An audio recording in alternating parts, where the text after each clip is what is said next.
What if the crisis you are avoiding is not a wall, but a doorway?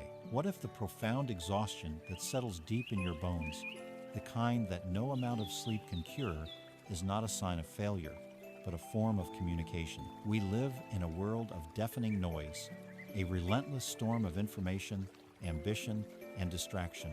Yet we have never felt more silent, more alone. The life you are living, with its carefully curated goals and its frantic pace, does it feel like your own? Or does it feel like a script you were handed? A role you are playing with meticulous, soul-crushing effort? You have done everything you were told to do. You have chased the horizons they pointed to. So why is there a persistent, hollow ache at the center of your being, a feeling that you are a stranger in your own story? Listen. Be still for just a moment. That feeling, that crisis, that burnout, that nagging sense of wrongness, that is not the enemy. That is the universe handing you a message. It is an ancient scroll, written in a language your mind has forgotten but your soul remembers. It is delivered not through ink and parchment, but through the currency of your life, through the moments that bring you to your knees, through the quiet desperation that visits in the dead of night. We are taught to fear these moments, to medicate them, to distract ourselves from their raw power. We are told to patch the cracks in our armor and pretend they were never there. But this is a profound misunderstanding. The scroll is not a curse. The crisis is not a punishment. It is a sacred text, a map sent from the deepest part of your own existence to guide you back home. Your only task is not to run from it, not to burn it, not to numb yourself until you can no longer feel its weight. Your only task is to learn how to read it. So I invite you now, not to a lecture, not to a list of empty solutions, but to a quiet space. A space where we can silence the outer world just for a while so that we may finally begin to hear the whisper of this ancient text. The journey of deciphering the scroll begins here, in this stillness, in this breath. It begins with the simple, courageous act of choosing to listen. The life you recognize as your own, is it truly yours? Or is it a careful construction, a fortress of deeds and deadlines built to protect you from a silence you have learned to fear? This is the first, and perhaps most difficult, character to decipher in the ancient scroll, the character of noise. Not the noise of traffic or construction, but a deeper, more pervasive noise, the deafening noise of a borrowed life. It is the hum of constant striving, the endless scrolling through the highlight reels of other lives, the relentless inner narrator that tabulates your worth based on your productivity, your visibility, your next achievement. We have become masters of filling every available space with this noise.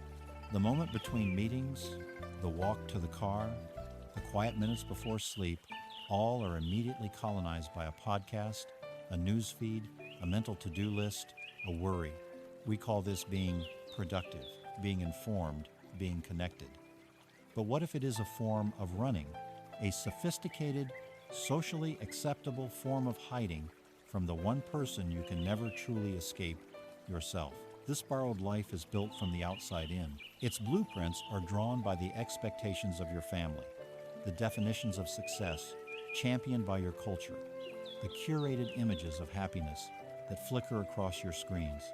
You wear its ambitions like a tailored suit, and for a time it might even feel comfortable. You achieve the milestones, you collect the accolades, you play the part so convincingly that you almost fool yourself. But the soul cannot be fooled. It knows the texture of its own truth, and this is not it. And so, a dissonance begins to hum beneath the surface, a low-frequency anxiety. This is the source of the profound exhaustion. It is not the work itself that drains you. It is the colossal, moment-to-moment effort of upholding a reality that is not native to your spirit. It is the energy required to silence the whisper inside that says, "This is not the way." The noise is the sedative you administer to quiet that whisper. The busyness is the drug that keeps the existential dread at bay. Herein lies the great inner conflict, the silent war waged within you every single day. There is a part of you, the part that is tired, the part that feels the hollowness, that craves a clearing. It yearns for a moment of unburdened stillness, a breath that is not a preparation for the next task.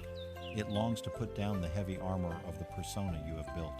Yet there is another part, a much louder and more powerful warden. This part is terrified of silence, for in the silence the questions arise. In the silence, the carefully constructed walls of the borrowed life might begin to show their cracks. This inner warden equates stillness with stagnation, silence with irrelevance. It screams that if you stop moving, you will be left behind. If you stop broadcasting your existence, you will cease to exist. It is the voice that pushes your thumb to open the app one more time. It is the voice that schedules your weekends into a series of depleting obligations. It is the voice that tells you that your feelings of emptiness can be solved by a new purchase, a new goal, a new relationship. It is the master of distraction, and its primary mission is to keep you from ever sitting quietly enough to read the scroll the universe has handed you. The conflict is the friction between the soul's desire for authenticity and the ego's terror of annihilation. This is the core message, the first ray of light that cuts through the fog. The ancient scroll, with its life-altering truths, cannot and will not shout over the noise you have created. Its nature is not to be loud, but to be true. Truth does not need volume, it only needs a receiver. The universe does not scream its wisdom, it whispers it into the spaces you leave open. Therefore, the noise of your borrowed life is not just a distraction, it is an active, albeit unconscious, defense mechanism against your own liberation. You cannot hope to decipher the scroll's meaning while standing in the middle of a screaming marketplace. Your mind has become this marketplace. One stall shouts about your career ambitions, another hawks your insecurities, a third barters in past regrets, while a fourth sells futures filled with anxiety, and you are running frantically between them, trying to manage it all, while in a forgotten, quiet alleyway, the truth of your own being is waiting patiently, holding the scroll that contains the map to your freedom. The first act of courage on this journey is not to understand the map, but simply to decide to walk out of the marketplace. It is to dare to turn down the volume, to unplug from the vast external machinery of validation and expectation, and to risk hearing what remains. How do you begin? Not with a grand gesture, not with a dramatic life overhaul. That is the language of the ego, the noisemaker. You begin with an act so small, so simple, that the ego barely registers it as a threat. You begin with 5 minutes of silence. Find a place where you will not be disturbed. A chair, a cushion on the floor, even your parked car. Set a timer for 5 minutes and do nothing. This is not a meditation to clear your mind. That is another goal, another form of striving. This is an exercise in awareness. Your task is not to create silence, but to witness the noise. For the first minute, you will feel the impulse to fidget, to get up, to do something productive. Your mind will tell you this is a waste of time. Let that thought come and go. It is just another vendor in the marketplace. Then the thoughts will cascade. Worries about work, memories, fragments of conversations, plans for dinner. Do not fight them. Do not engage with them. Simply notice them, as you would notice clouds passing in the sky. Ah, there is the thought of that email. There is the worry about tomorrow. There is the memory of that awkward conversation. You are not the thoughts. You are the one who is aware of the thoughts. In these 5 minutes, you are stepping out of the fray and becoming the observer. The first few times you do this, it will likely feel uncomfortable, even agitating. The silence will feel loud. This is normal. You are experiencing the withdrawal from the drug of distraction. The noise has been your constant companion, and in its absence, you are left alone with what it was covering up. But stay with it. This simple 5-minute practice is how you begin to build a new muscle, the muscle of inner stillness. It is how you create a tiny, sacred clearing in the dense, overgrown jungle of your mind. It is in this clearing, however small, that a new kind of listening becomes possible. You are not yet trying to read the scroll. You are simply making a space for it to rest. You are signaling to the universe and to the deepest part of yourself that you are tired of the noise. You are signaling that you are ready, perhaps for the first time, to listen. The whispered melody of your own truth has been playing all along. It has been drowned out by the cacophony of the marketplace. This 5 minutes of silence is you, cupping your hand to your ear, leaning in, and choosing finally to hear. You have spent a lifetime forging it piece by piece.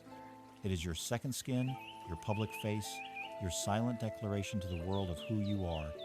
It is the armor of your ego. It is not forged from steel or iron, but from far more common and far heavier materials. It is forged from the expectations of others, the shoulds and musts that you absorb before you could even speak. It is plated with your achievements, your degrees, your job titles, each one polished to a high gleam to catch the light of external approval. It is adorned with the narratives you tell about yourself, the carefully constructed stories of competence, of strength, of being the one who always has it together. And the entire structure, this magnificent, heavy, suffocating suit of armor, is held together by the cold, strong rivets of your deepest fears. The fear of being seen as ordinary, as inadequate, as unlovable, as a fraud. Wearing this armor is exhausting. You may not even notice the weight anymore, having grown accustomed to it since childhood, but it is there. It dictates how you move through the world, restricting your ability to be spontaneous, to be vulnerable, to be truly playful. It muffles your emotions, permitting only the acceptable ones to be expressed, while the others, the messy, inconvenient ones like grief or rage or terror, are beaten back down, hidden beneath the breastplate.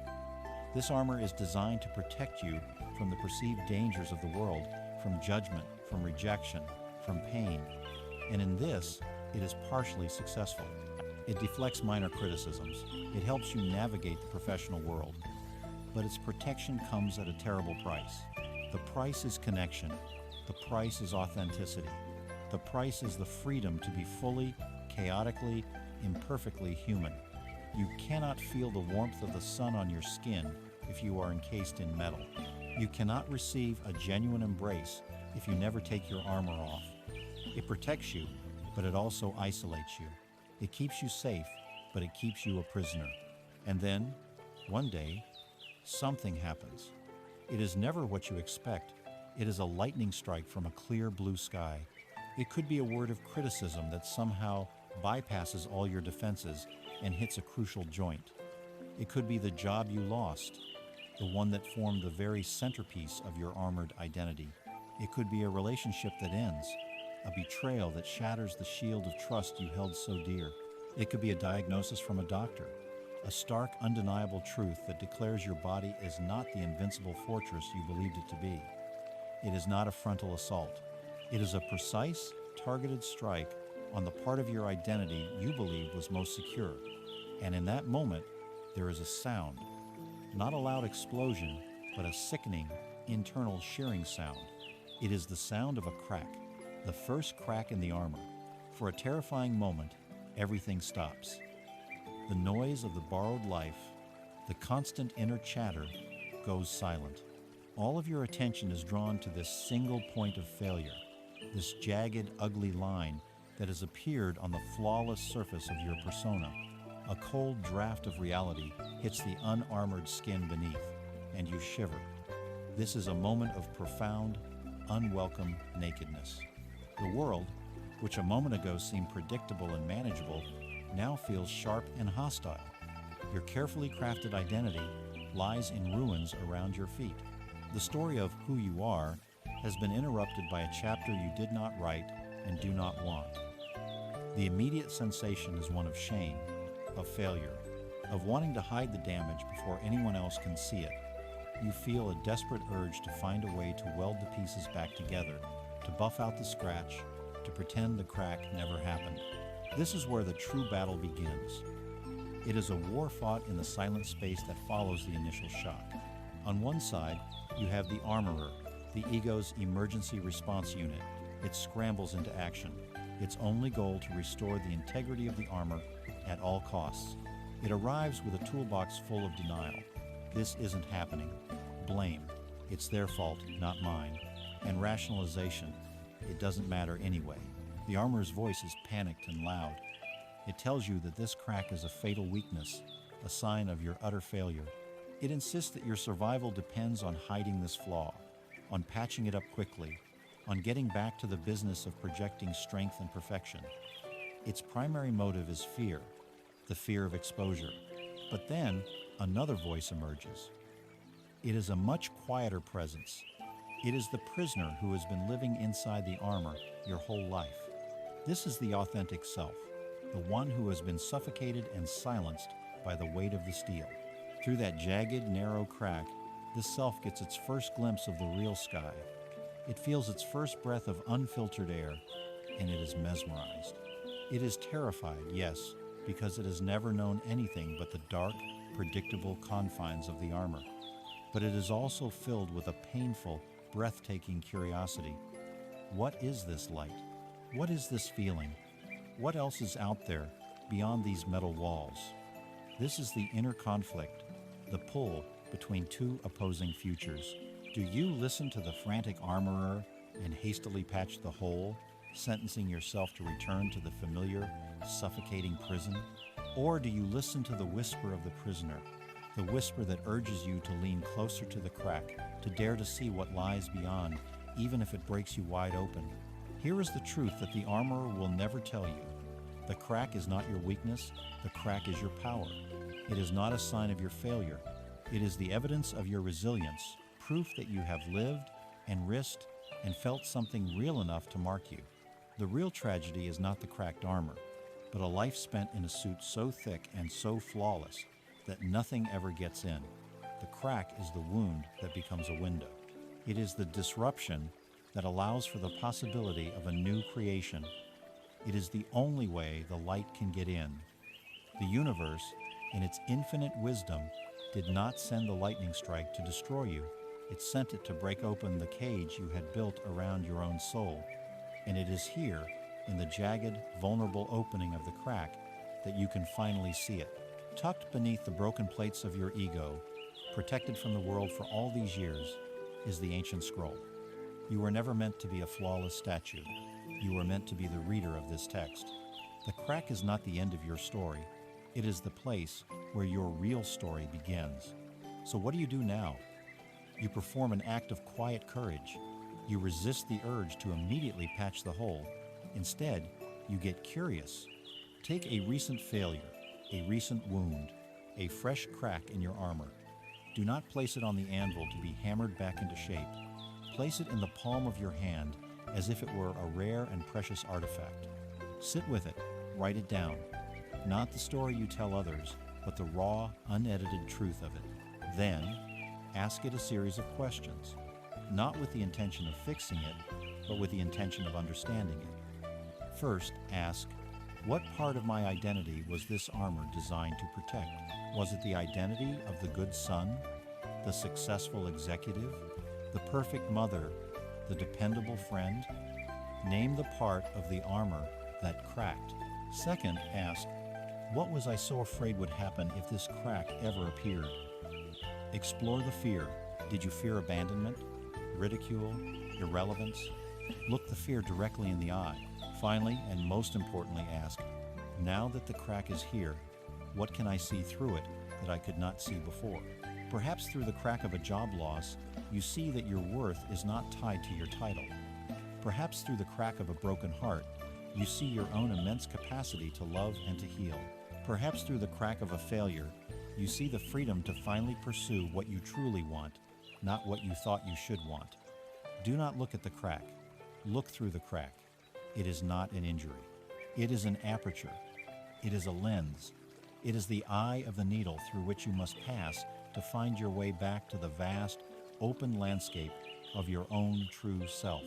It begins not as a sharp pain, but as a subtle shift in the atmosphere of your own being. It is a weight, a gravity that does not seem to have a source. You wake up with it in the morning, a leaden cloak draped over your spirit before your feet even touch the floor. You carry it through your day, a silent, invisible companion that makes every task feel 10 times harder, that makes laughter feel distant, that makes joy feel like a memory from another lifetime. You may try to diagnose it. You call it stress, burnout, fatigue. You try to fix it with more sleep, better nutrition, a weekend away. but it remains an amorphous, persistent heaviness. This is the gravity of the unread scroll. It is the psychic weight of a truth that your soul knows, but your mind refuses to acknowledge. Understand the physics of this gravity. It is a law of the inner universe. A significant truth, when suppressed, does not simply vanish. It has mass. It has presence. And your psyche must expend a colossal amount of energy, day and night, to hold it down, to keep it from surfacing into your conscious awareness. This is the energy that should be fueling your creativity, your passion, your connection with others. Instead, it is diverted into the exhausting, subterranean work of repression.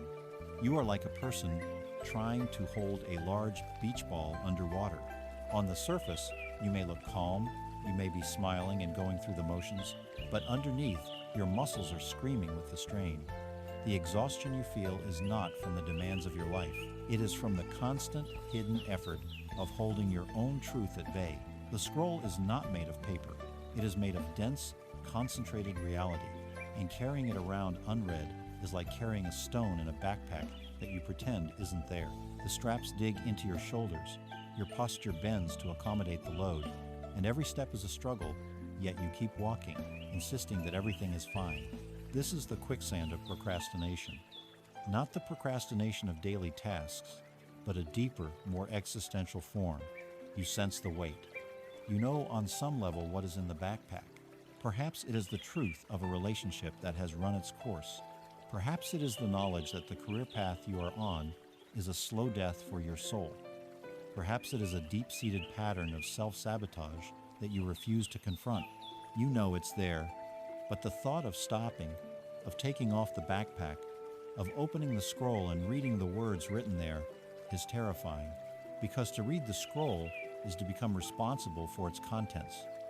To read the truth is to be compelled to act on it, and the required action may seem like a cataclysm.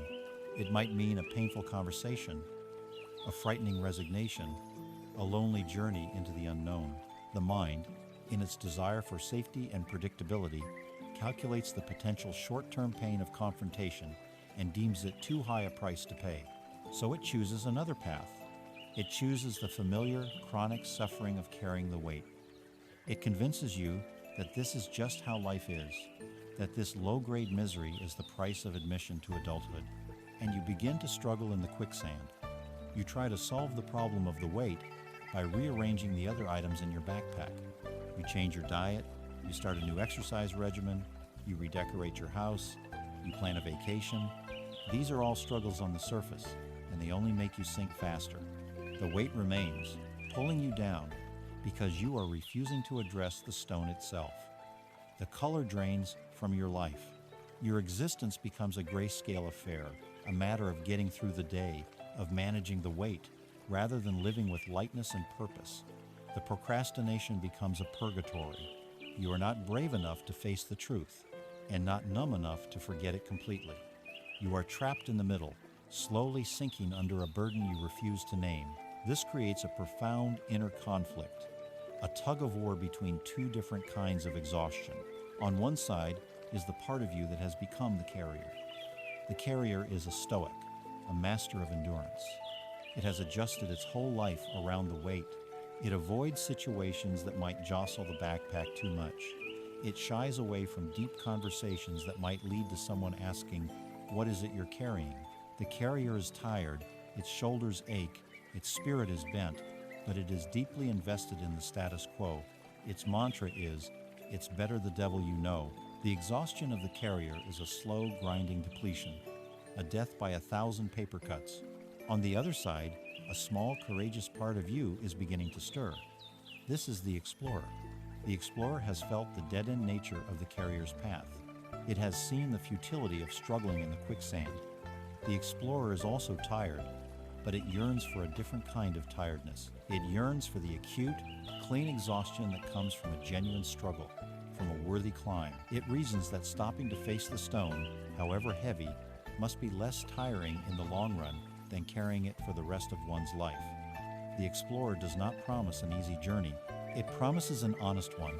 It whispers, "What if we just looked?" What if we just stopped for a moment and saw what this weight truly is? The conflict then is the choice you make in every moment. Do you listen to the carrier and continue your weary march into the gray landscape of avoidance? Or do you heed the call of the explorer and risk the terrifying but potentially liberating act of confrontation?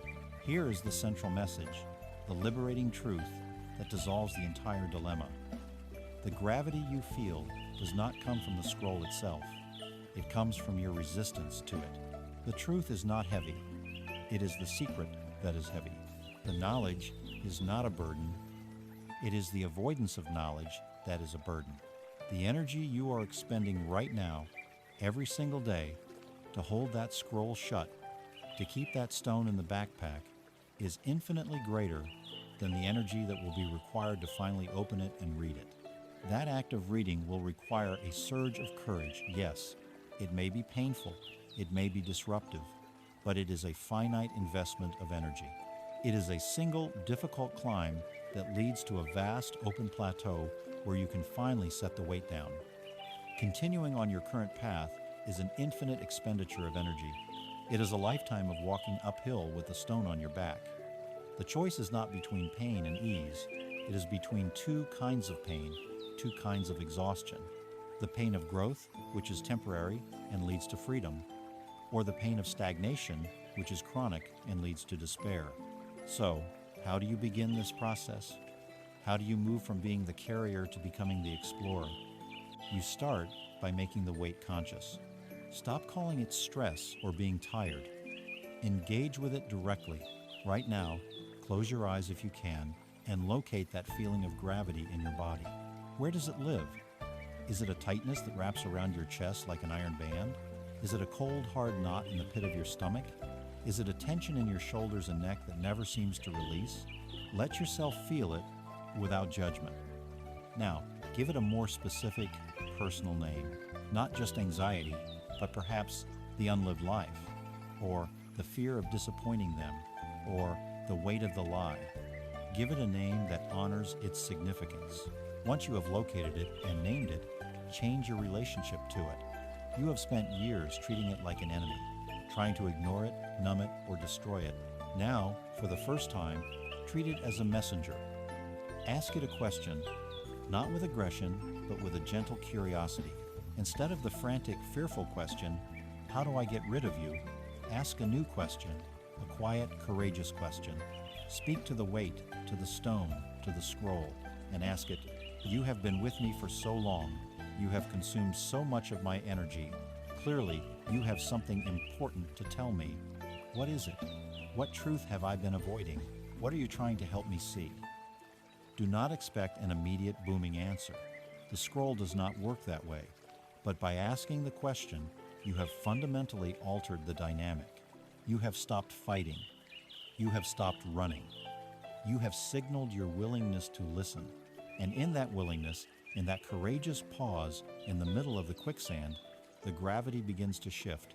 The stone has not yet been removed, but for the first time, you have acknowledged its presence, and that is the beginning of putting it down. There is a loneliness that has no cure in the presence of others.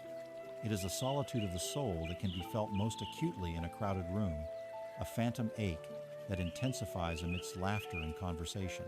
It is the feeling of being a ghost at the banquet of your own life, present in body but absent in spirit, watching the proceedings from behind a sheet of invisible glass. You can speak and you can be heard, but the words feel like they are coming from a script. You can smile and you can connect, but the connections feel thin, transactional, a performance of intimacy rather than the substance of it. This is not the simple state of being alone. It is a far more profound condition. It is the desolate, haunting echo that reverberates in the desert of the soul. It is the loneliness that comes not from the absence of other people, but from the absence of yourself. This inner desert is a vast and silent landscape, sculpted by years of self-abandonment. Every time you silenced your own intuition to please someone else, you added a handful of sand. Every time you swallowed your truth for the sake of keeping the peace, the dunes grew higher.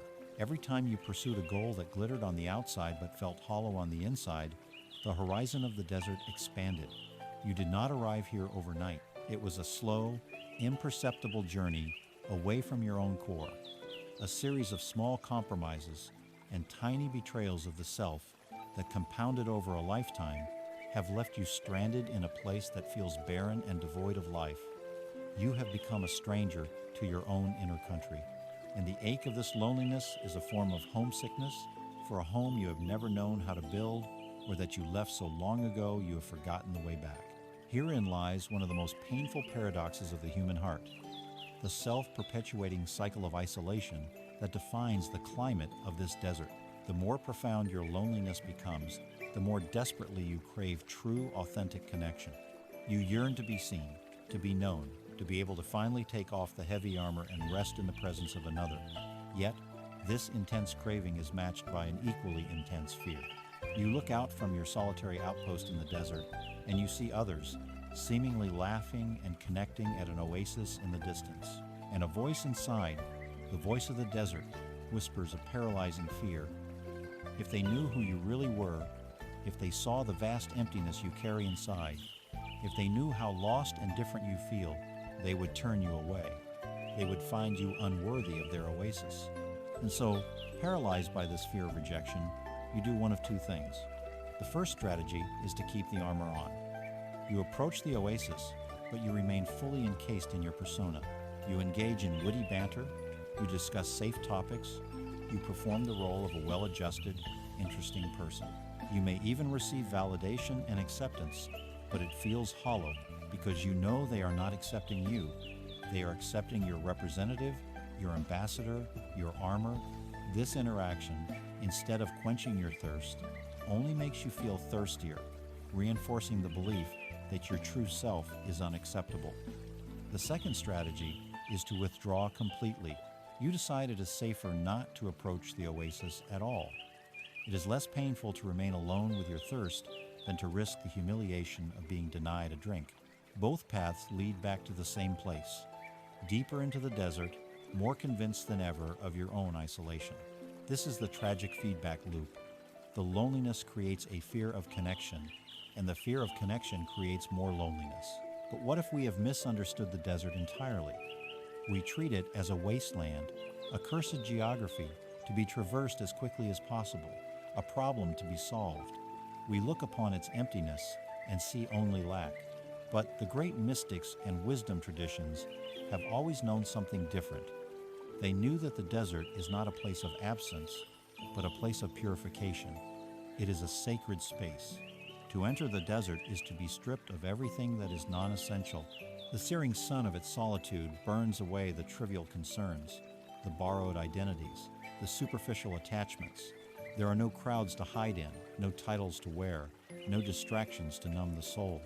There is only the vast, stark, and terrifyingly beautiful reality of what is. There is only you, the sand, and the sky. This is the core message, the secret wisdom of your own desolation. Your inner desert is not a punishment, it is a sanctuary. It is the only place quiet enough for you to finally hear the most important sounds. In the noisy, crowded jungle of your borrowed life, there were too many other voices, too many signals, too much chaos. But here, in the profound silence of your loneliness, something new becomes audible. It is an echo. At first, it is faint, difficult to place. It seems to come from a great distance, from across the dunes. What is this echo? It is the sound of your own true self, the part of you that you exiled to the farthest corner of your inner landscape. It is the call of your abandoned passions, your unlived dreams, your deepest intuition. It is the scroll, not as a text to be read, but as a sound to be heard. Its message is bouncing off the canyon walls of your own emptiness, returning to you again and again. The loneliness is not the problem. The loneliness is the very echo chamber that makes hearing this call possible. The universe has guided you to this stark, silent place precisely so you could finally hear it. The scroll is the map, and the echo is the compass needle, showing you the way to the hidden oasis at the very center of your own being. Your task, then, is not to escape the desert. It is to learn to listen within it. to attune your ear to the frequency of this echo. How do you practice this? You can begin by borrowing the wisdom of the outer world to understand your inner one. Go to a place in nature. It does not have to be a grand wilderness. A city park, a quiet riverbank, a single tree in a backyard will suffice. Go there alone, and for a period of time, just listen. Close your eyes and absorb the sounds. Listen to the sound of the wind moving through the leaves.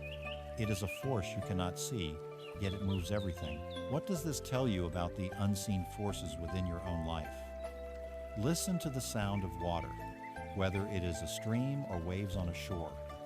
It is soft, yet with persistence it can wear away the hardest stone. What does this tell you about the power of gentle, consistent effort in your own journey? Listen to the call of a bird. It sings its song without needing an audience, without waiting for applause. It sings because that is its nature. What does this tell you about your own authentic expression? Do not try to force a revelation. Simply be present with these natural sounds. This practice does two things. First, it quiets the loud, panicked voice of the inner warden, the one who is terrified of the desert. It is hard to remain in a state of high anxiety when you are focused on the rustling of leaves.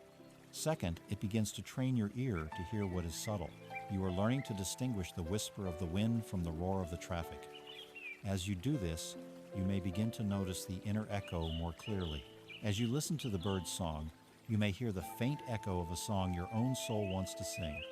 As you listen to the water, you may hear the echo of a current in your own life that wants to flow. You are using the natural world as a tuning fork to find the right note within yourself. The desert of your soul is not empty. It is full of echoes. It is full of signs. The loneliness is not a curse.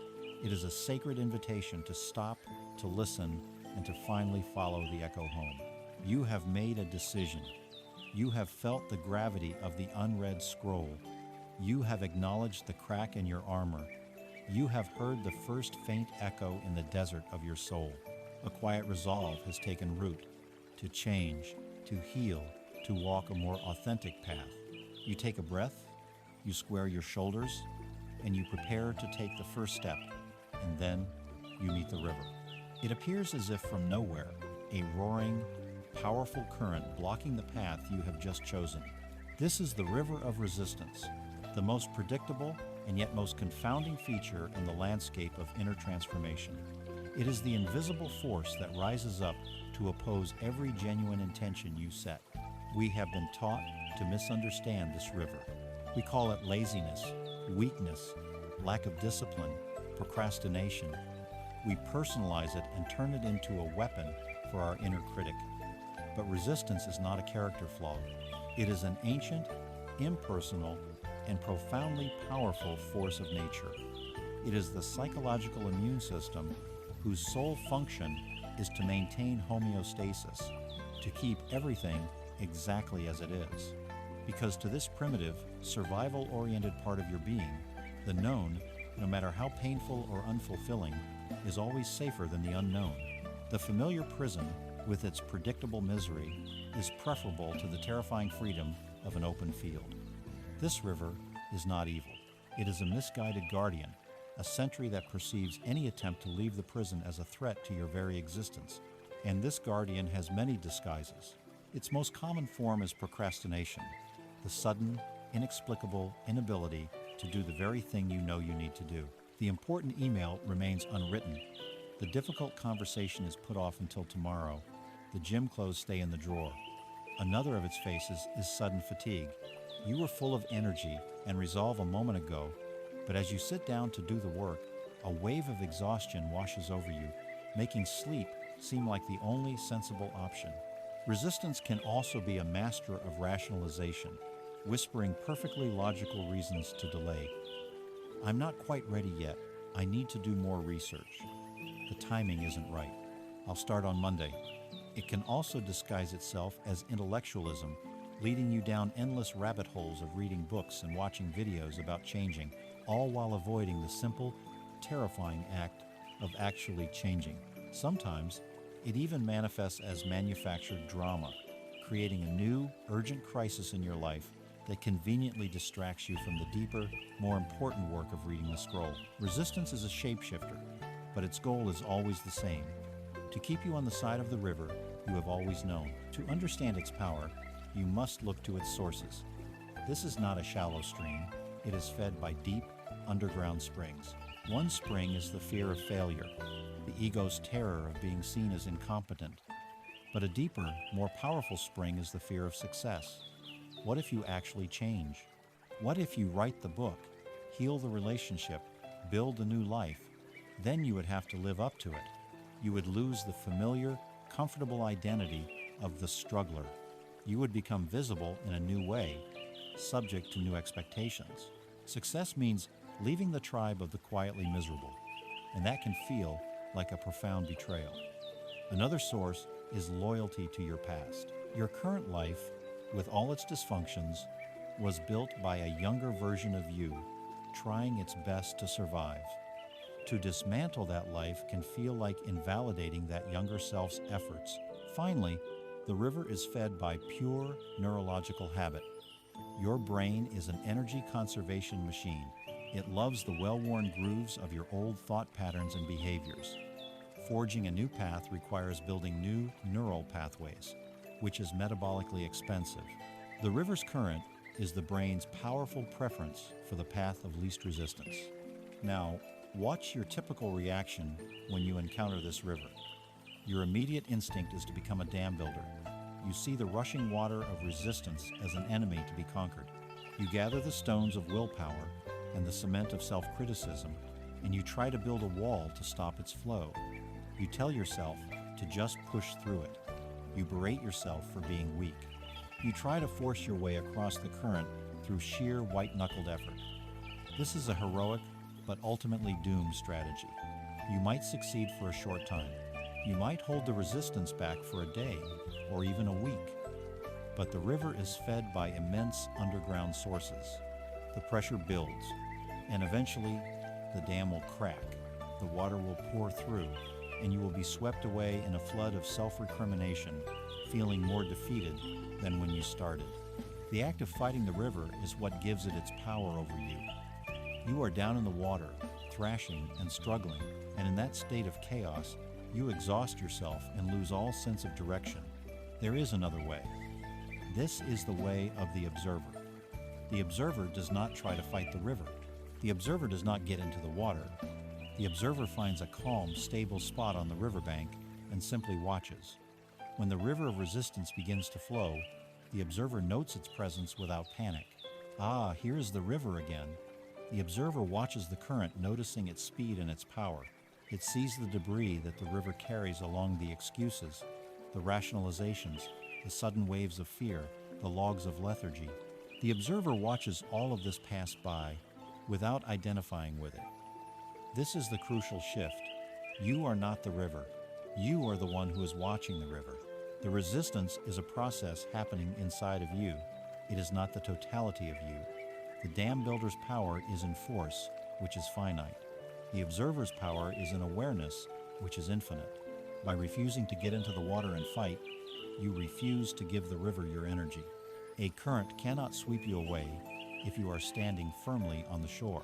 This is the profound, paradoxical message contained in the scroll about the nature of change. The only way to get past the river of resistance is to stop resisting it. Your power is not measured by the size of the dam you can build, but by your ability to remain present and steady on the bank while the river rages. It is a radical act of non-engagement. You see the thought, "I'm too tired to do this," and instead of either believing it or fighting it, you simply note it from the shore. There is the thought of tiredness. You feel the emotion of fear rising, and you note that too. Here is the feeling of fear. You are uncoupling your identity from the transient phenomena that flow through your consciousness. This is the art of inner non-resistance. It is a new kind of strength, a quiet, unwavering presence in the face of your own internal storms. You cannot possibly read the scroll while you are drowning. You can only read it from the calm, clear-eyed perspective of the riverbank. So how do you cultivate this observer in the heat of the moment? You practice a simple, 3-step process. The next time you set an intention and the river of resistance rises to meet you, pause. That is the first and most critical step. Before you automatically give in to the procrastination or the excuse, just pause. Interrupt the pattern. Second, take one conscious breath. This breath is an anchor. It pulls you out of the turbulent water of reactive thought and places you firmly on the riverbank of the present moment. Third, you acknowledge and redirect. You turn your attention inward and silently speak to the resistance, not as an enemy, but as a misguided friend. You say, "I see you, resistance. I feel your pull. I know you are just trying to keep me safe by keeping me in the familiar. Thank you for trying to protect me." This act of acknowledgement is disarming. You have taken the fight out of the dynamic. You are meeting the force not with opposing force, but with compassionate awareness. Then you make your declaration. But right now, in this moment, I am choosing a different path. I am choosing to be loyal to my future self, not my past patterns. And then you take one single, impossibly small step. You don't try to cross the entire river. You just open the document, you just put on one running shoe, you just dial the first number. You take a step so small that the resistance barely registers it. You act from the stillness of the bank, not from the chaos of the water. This is how you honor the river, yet refuse to be its captive. This is how you learn to walk beside its powerful current, steady and free, on your way to the life that is waiting for you on the other side. You have stood on the bank of the river of resistance and chosen not to be swept away. You have found a moment of quiet resolve, but this quietness soon reveals a new, more formidable territory. It is a space so alien to our modern sensibilities that we have come to dread it. It is the vast, silent expanse of stillness.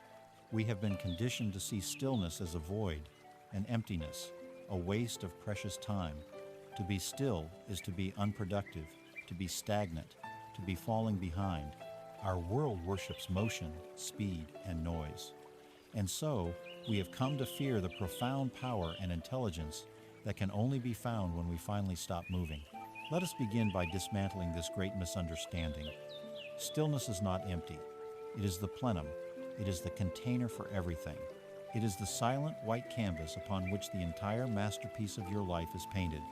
Without the stillness of the canvas, the colors and shapes would have no form, no meaning. Stillness is not an absence of activity. It is a state of supreme, receptive awareness. The thinking mind is active, yes, but its activity is loud, chaotic, and repetitive, like a radio station stuck between frequencies. True stillness is the activity of consciousness itself, a deep, resonant listening that is far more potent than the frantic monologue of your thoughts. It is the deep space between the stars that gives the constellations their beauty. It is the pause between the notes that gives the music its heart. You have been taught to focus on the notes, on the stars, on the brushstrokes, but you have forgotten that the power, the context, the very possibility of their existence resides in the stillness that holds them. So why are we so terrified of it? Why does a moment of unscheduled quiet send us scrambling for the distraction of a screen, the comfort of a sound?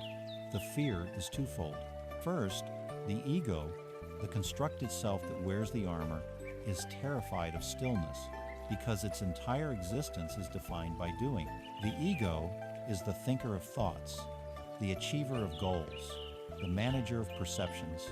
In true stillness, there is nothing to do, nothing to manage, nothing to prove. The ego's frantic job becomes redundant, and in this redundancy, it feels the threat of its own dissolution, a small death that it will fight with all its might. To the ego, to be still is to begin to disappear. Second, and more profoundly, we fear what will arise from the quiet. We have spent a lifetime using noise and busyness to suppress the difficult truths, to ignore the uncomfortable feelings, to keep the unread scroll buried deep in the sediment of our subconscious. Stillness is the agent of resurrection. When the noise ceases and the frantic motion stops, the things we have held down for so long begin to stir. The quiet grief, the unspoken anger, the deep-seated fear, the nagging sense of a life unlived, they all begin to drift upward from the depths, demanding to be seen. We are afraid of stillness because we are afraid of the ghosts we have created through our own neglect. We sense correctly that in the great silence, we will finally have to meet ourselves, all of ourselves, and we fear we will not survive the encounter. It is the fear of the fugitive who knows that if he ever stops running, his past will finally catch up to him. This creates a powerful inner conflict between two aspects of your being, the fugitive and the seeker. The fugitive is the aspect that has been in charge for most of your life. It is a master of escape artistry. It fills every moment with tasks, worries, entertainment, and chatter. The fugitive despises silence, seeing it as a dangerous vacuum that must be filled immediately. It is the part of you that feels a jolt of anxiety when a conversation falls silent, the part that reaches for your phone the second you find yourself alone in a line. The fugitive's entire strategy for living is based on forward momentum, on never staying in one place long enough to feel what is actually there. But years of running are exhausting, and this exhaustion gives rise to the seeker. The seeker is the part of you that is tired of the chase. It has tasted the hollowness of a life built on distraction. It has felt the profound loneliness that comes from never truly being present with oneself. The seeker does not yet know what it will find in the stillness, but it intuits that whatever it is, it must be more real, more substantial than the frantic emptiness of the escape. The seeker yearns for depth, for meaning, for a connection to the truth, and it is beginning to realize that the only path to that truth leads directly through the territory the fugitive has spent a lifetime avoiding. The daily battle between the fugitive's habitual panic and the seeker's courageous yearning is the struggle to finally learn the language of stillness. Here is the essential message, the key that unlocks the next chamber of your understanding. Stillness is not merely a peaceful state you must achieve in order to read the scroll. Stillness is the language in which the scroll is written. The timeless truths of your own soul, the deep guidance of the universe, do not communicate in the clipped, logical, and often deceitful language of your thinking mind. The intellect is a tool, and a valuable one, but it is not the native tongue of your inner being. The soul speaks in a different dialect. It speaks in the language of subtle feelings, of deep intuitive knowings, of sudden quiet insights that arrive fully formed. It is a language that can only be perceived, not figured out, and its primary characteristic is its quietness. To become fluent in this language, you do not need to learn new words. You need to become comfortable with the silence between them. You must learn the grammar of the pause, the syntax of your own breath, the deep, resonant vocabulary of your own quiet presence. How then do you begin your lessons in this new language? You begin with the most fundamental and readily available tool you possess. You begin with your breath. Think of your breath as the Rosetta Stone, the key that allows you to translate between the chaotic world of thought and the serene world of stillness. Your breath has no opinion. It carries no story. It is not worried about the future or regretful about the past. It is always, unfailingly, in the present moment. It is the perfect anchor. Find a comfortable position. You do not need a special cushion or a silent monastery. You only need the intention to be still for a few minutes. Close your eyes and bring your awareness to the physical sensation of your breathing. Feel the air entering your nostrils, cool and fresh. Feel your chest or your abdomen gently rise. Feel the slight pause at the top of the inhalation. Then feel the gentle release as your body exhales, the air now warm as it leaves you. Do not try to change your breath. Do not judge it as too shallow or too deep. Your only task is to feel it. You are simply learning the most basic word in the language of stillness, this breath. Inevitably, your mind will wander. This is not a failure.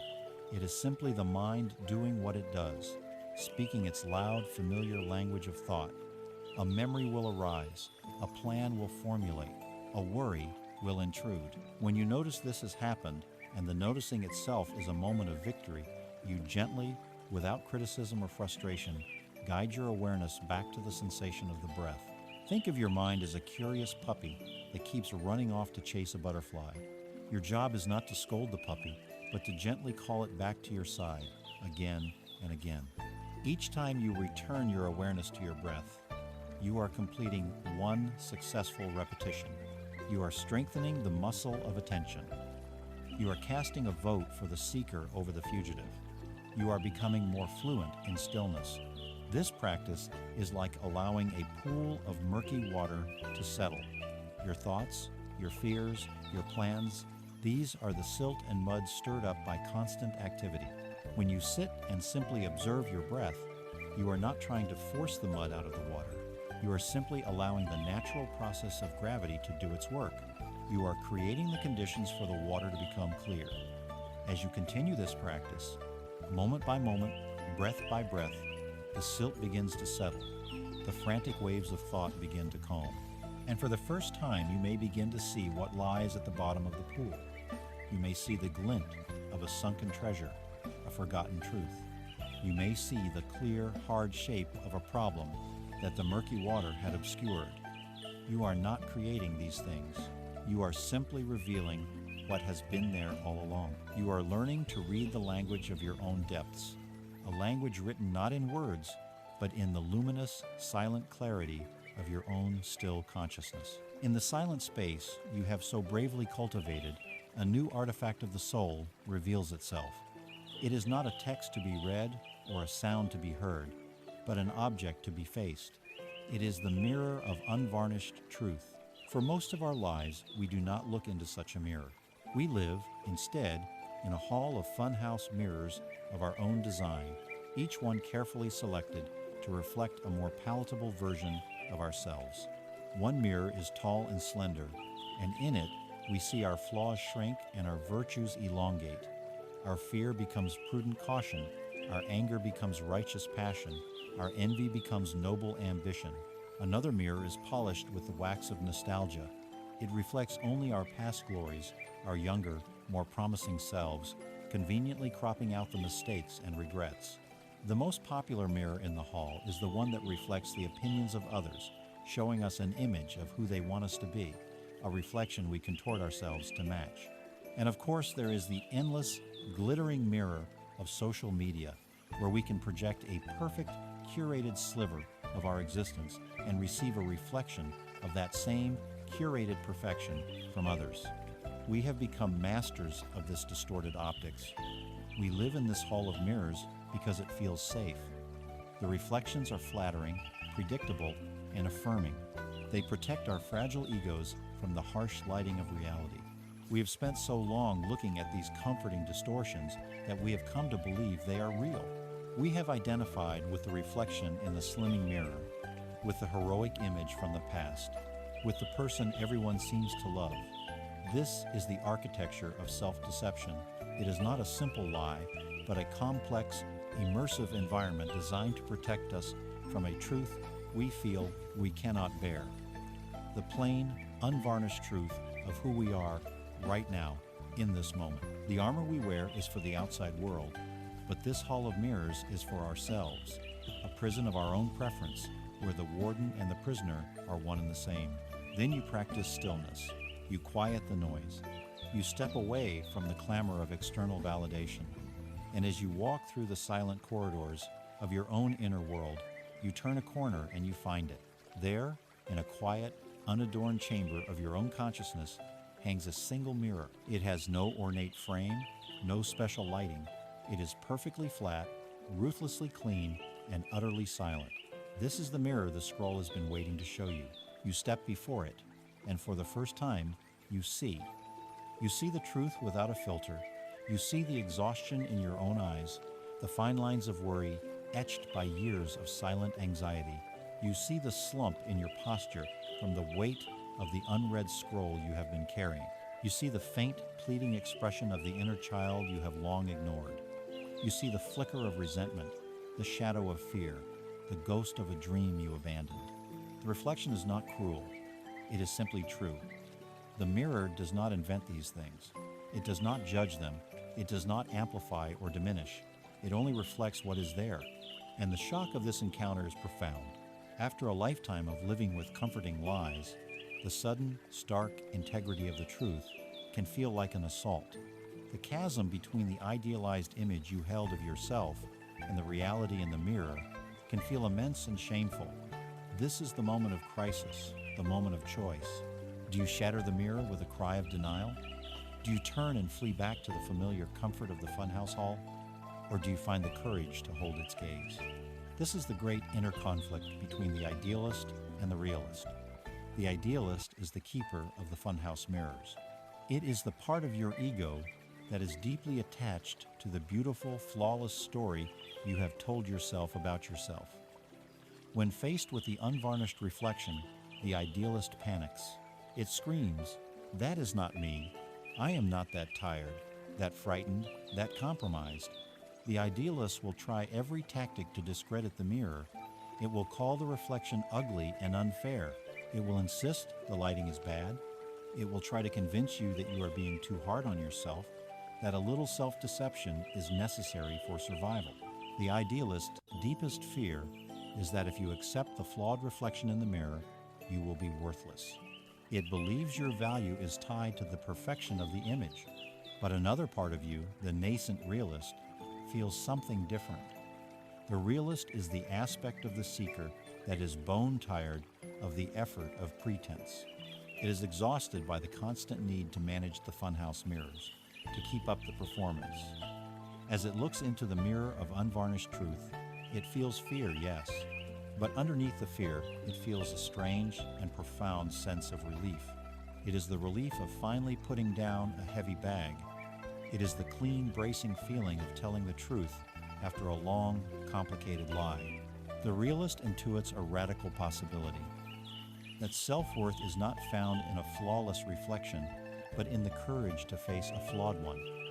It understands that you cannot heal a wound you refuse to see. You cannot find your way if you are using a distorted map. The realist knows on a gut level that this unflattering mirror is the only tool that can ever set you free. The conflict is the battle between the comfort of the beautiful illusion and the difficult, liberating promise of reality. Here lies the core message that changes your relationship with the truth forever. The mirror is not your accuser. It is not your judge. The mirror is your most trustworthy and indispensable ally. A flattering friend who only tells you what you want to hear will keep you trapped in your blind spots forever. But a true friend, a true mirror, will have the courage and the integrity to show you when you have food on your teeth. The mirror's purpose is not to shame you, but to inform you. Its function is to give you accurate data so that you can make conscious choices.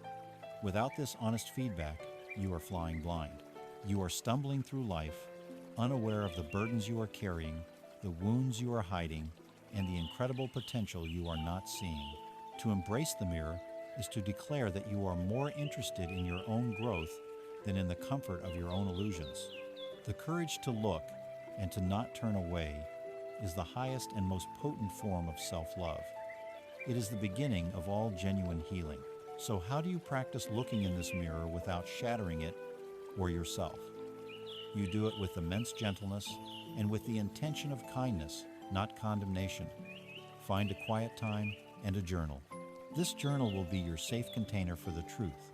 Frame the exercise not as a confession of your flaws, but as an exploration of the convenient stories you have been telling yourself. Ask yourself, with gentle curiosity, what is a story I tell myself that allows me to avoid a difficult truth? Write down at least 3 of these stories. Perhaps one story is, I don't have time. Look at this story in the mirror. The mirror will reflect the truth. It is rarely a matter of time, but a matter of priority. This story allows you to avoid admitting that you are afraid to start, or that you are not as committed as you pretend to be. Another story might be, it's their fault. This is a powerful story that keeps you in the role of the victim. The mirror will reflect your own part in the dynamic, your own choices, your own unhealed reactions that contribute to the situation. A third, very common story is, I'm fine. This story is a dam that holds back a river of grief or fear or disappointment. The mirror reflects the truth of the crack in the dam, the exhaustion in your eyes. It shows you that you are, in fact, not fine, and that this admission is not a weakness, but the necessary first step toward genuine well-being. Once you have written these stories down, do not analyze them. Do not beat yourself up over them. Simply perform this small, sacred act. Read each one aloud to yourself, and after each one, add the phrase, "And that is a story I have been telling myself." To say, "I don't have time, and that is a story I have been telling myself," is a revolutionary act. It separates you from the lie. It externalizes the self-deception and allows you to see it for what it is, a narrative construct, not a fundamental reality. You are not condemning yourself, you are simply wiping the fog from the mirror. In that moment of clear seeing, you are not the flawed character in the story anymore. You are the consciousness that is aware of the story, and from that place of awareness, you are finally free to write a new one. You have entered the stillness and looked into the mirror of unvarnished truth. You have seen what is. Now, you feel a pull, a desire to move, to change, to sail toward a new horizon. But you find that despite your resolve, you remain stuck. Your ship is pointed toward the open sea, the sails are ready to catch the wind, but you are not moving. This is because you have not yet dealt with the anchor. It rests deep beneath the surface, unseen but immensely powerful, tethering you to the one place your soul no longer wants to be, the past. This anchor is not one solid thing. It is a complex alloy forged from the heaviest materials of your life. A large part of the anchor is cast from the dense, cold lead of your past traumas and grievances. It is made of every wound you never allowed to heal, every betrayal you replay on a loop, every injustice you carry as a shield. We cling to these leaden weights for reasons that are deeply, secretly logical to our ego. The story of our wound becomes our identity. To be the one who was wronged, the one who suffered, gives us a certain kind of power, a kind of dark righteousness. It explains our present difficulties and absolves us of the terrifying responsibility of creating our own happiness. Forgiving a grievance can feel like letting the other person win, like saying what happened was acceptable. So we choose to clutch the sharp, heavy edges of our pain, preferring the familiar agony of the wound to the terrifying vulnerability of healing. We keep the anchor of our suffering firmly lodged in the seabed because its weight feels like substance, like proof that our life has been significant. But there is another part of the anchor, a part that is perhaps even heavier because it is so beautiful. This is the part cast from the gleaming, soft gold of your past glories. It is made of the time you were at your peak, the successful career, the passionate romance, the golden age, when you felt most alive, most powerful, most yourself. You were the celebrated captain of a magnificent ship then, and the memory is intoxicating. We cling to this golden weight because it validates us. In moments of present uncertainty, we retreat into the grand museum of our past. We polish our old trophies, we reread our old commendations, we replay the highlight reel of our former success. It feels wonderful, but it is a trap. By constantly looking backward to a time when our ship was in its prime, we are blind to the possibilities of the present voyage. Our attachment to who we once were prevents us from becoming who we are meant to be now. Whether the anchor is made of lead, or of gold, of trauma, or of triumph, its function is identical: to keep your ship moored in the stagnant, predictable waters of the harbor. And what is this harbor? It is the safe, enclosed, and ultimately lifeless body of water where you have spent most of your life. In the harbor, the waves are gentle, the weather is predictable. You know every dock, every buoy, every landmark. There are no sea monsters here, no unpredictable storms. But nothing new ever happens in the harbor. The water grows murky and still. The hull of your magnificent ship, a vessel built for adventure and discovery, becomes encrusted with the barnacles of resentment and nostalgia. The sails, woven from the fabric of your potential, begin to rot from disuse. From the safety of your mooring, you watch other ships, perhaps smaller and less impressive than your own, raise their anchors and sail out toward the horizon. You feel a pang of longing, of envy, a deep ache for the voyage you are not taking. And yet, the thought of raising your own anchor, of leaving the familiar confines of the harbor for the vast, terrifying, open ocean, fills you with a paralyzing dread. This is the great cost of being anchored, a slow, spiritual death by stagnation, the tragedy of a ship that never sailed. This internal reality gives rise to a constant, draining conflict between two figures on your ship, the harbor master and the captain. The harbor master is the embodiment of your fear, the voice of the ego dedicated to safety above all else. His only job is to ensure the anchor is secure. He walks the decks, constantly checking the massive chain that links you to the seabed. He whispers warnings in your ear. Remember the last time you trusted someone? Remember that storm? It's dangerous out there. What if you fail? What if you get lost? It's much safer here. We have everything we need in this harbor. The harbor master is an expert at using your past, both the lead and the goal, to justify his fear of the future. He will replay your worst failures and your greatest successes with equal fervor, because both serve to convince you that the past is more significant than the future. But the captain within you is beginning to awaken. The captain is the voice of your soul, your true self. The captain stands at the helm, eyes fixed not on the familiar shoreline of the harbor, but on the thin, blue line of the distant horizon. The captain can feel the deep, rhythmic pull of the ocean tides. The captain can smell the salt of adventure on the wind. The captain knows, with a certainty that transcends logic, that a ship was not built to be a monument in a harbor. It was built for the voyage. The captain is also afraid. The captain is not reckless. But the captain's greatest fear is not the storm on the ocean, it is the rot in the harbor. And so, the conflict rages. The harbor master shouts his litany of fears, pointing to the anchor chain as your only source of security. The captain stands silently, hand on the wheel, feeling the call of the unknown, knowing that true security is not found in being tied down, but in the ability to navigate the waves. Here is the core message of the scroll, a truth that can set you free. Letting go is not an act of destruction. It is an act of creation. You are not erasing the past. You are creating space for the future. You cannot steer your ship toward a new destination with your hands still clenched around the old anchor chain. You cannot write the next thrilling chapter of your voyage if you are endlessly rereading the logbook from the last one. To let go of the leaden anchor of a past grievance does not mean you are condoning what happened.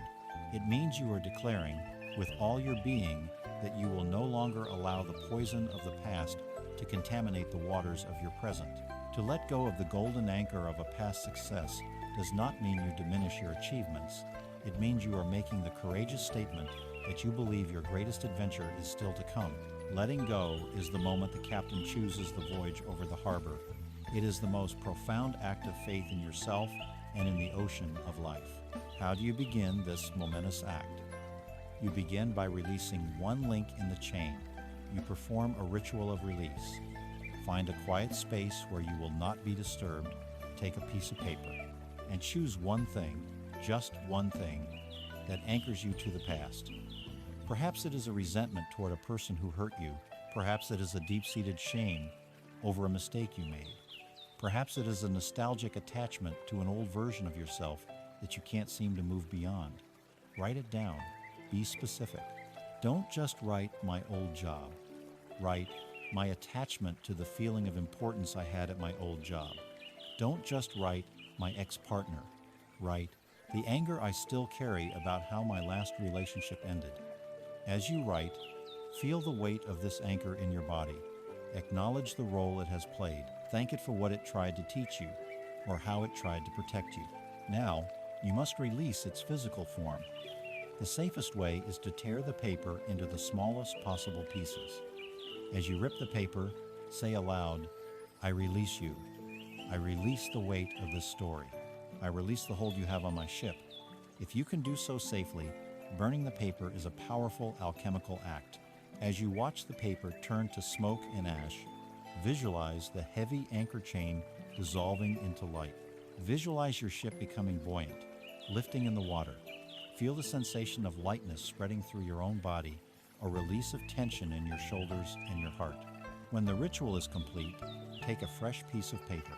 At the top, write, with this new space, I now call in, and write down what you want to create in the space you have just made.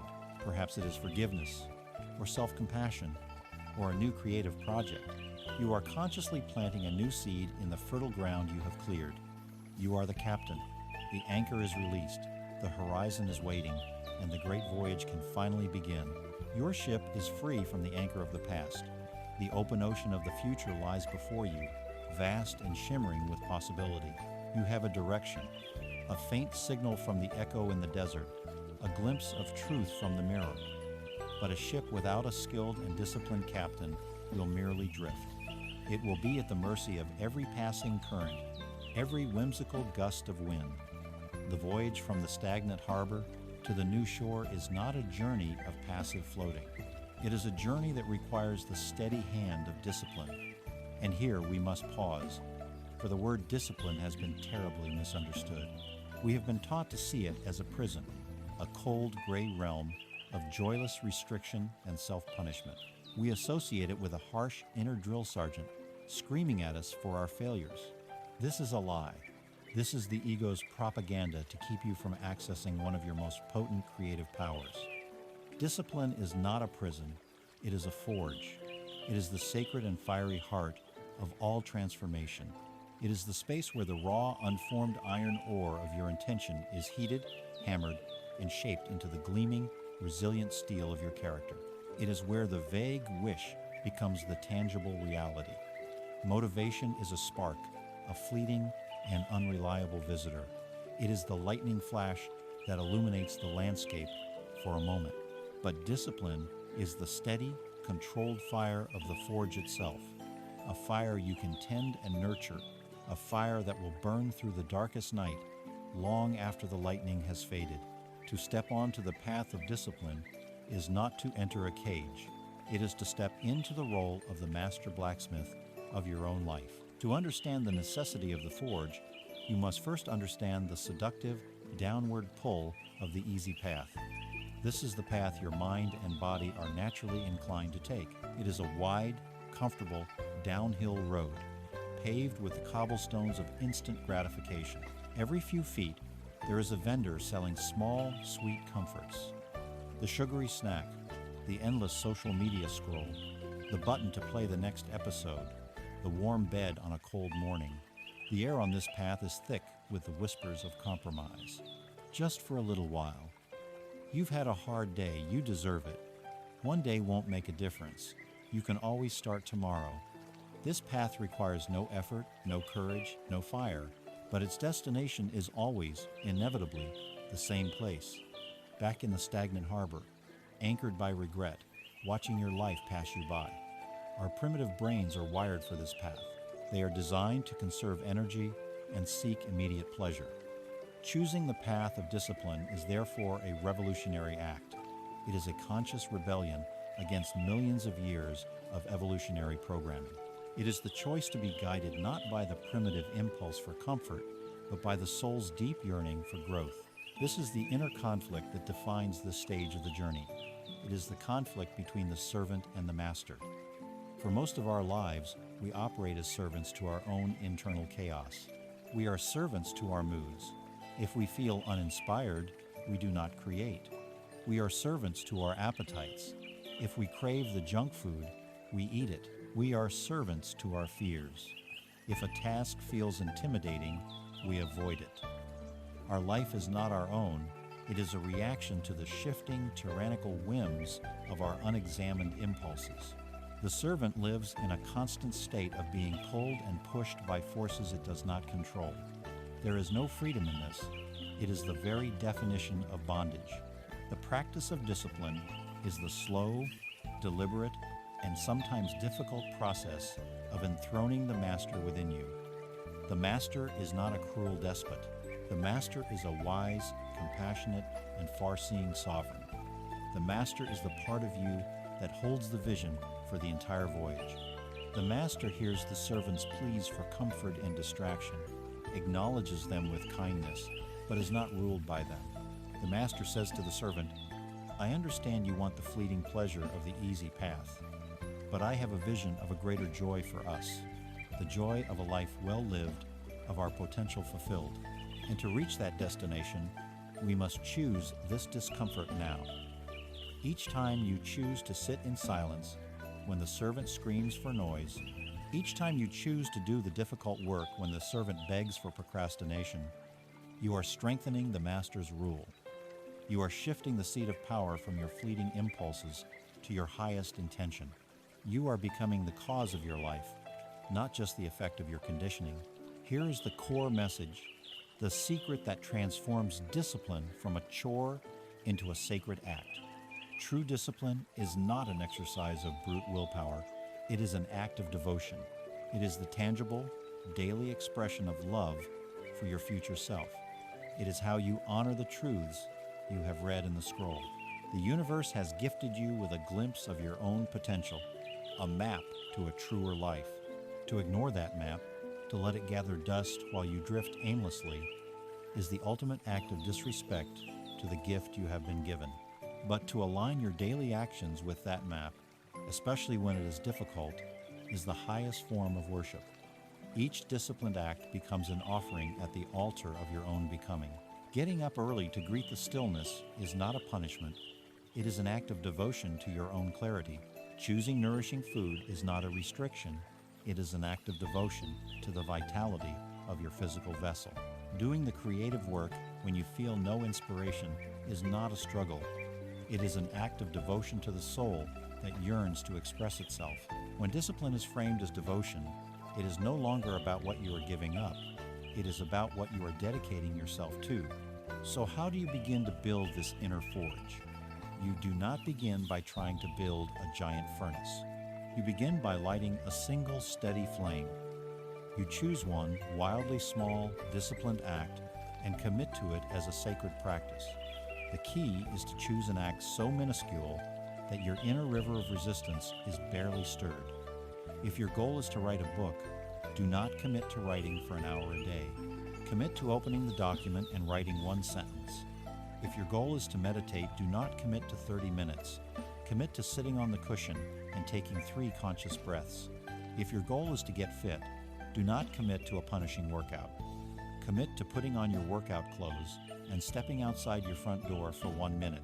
Choose your one impossibly small act, and then for 7 days, treat this act as the most important appointment in your day.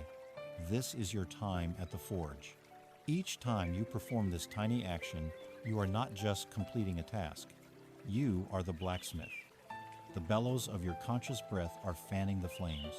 The steady, repeated tap of your action is the hammer striking the hot iron of your intention. You are not trying to build a castle overnight. You are forging one single, perfect brick. A life of profound discipline is built not from grand, heroic gestures, but from the humble, daily accumulation of these perfectly forged bricks. After 7 days of forging one brick consistently, you will have more than a week of success. You will have tangible proof that you are capable of being the master of your own life. You will have built a small but incredibly powerful fire in the center of your being. And with that fire, you can begin to shape anything. You have been learning to quiet the mind, to face the truth in the mirror, to release the anchor of the past, to build the forge of discipline. These are all profound and necessary steps, but they primarily involve the realm of the abstract, the mind, the will. Now, the scroll asks you to turn your attention to a different kind of text, one written not in thought or feeling, but in flesh and bone.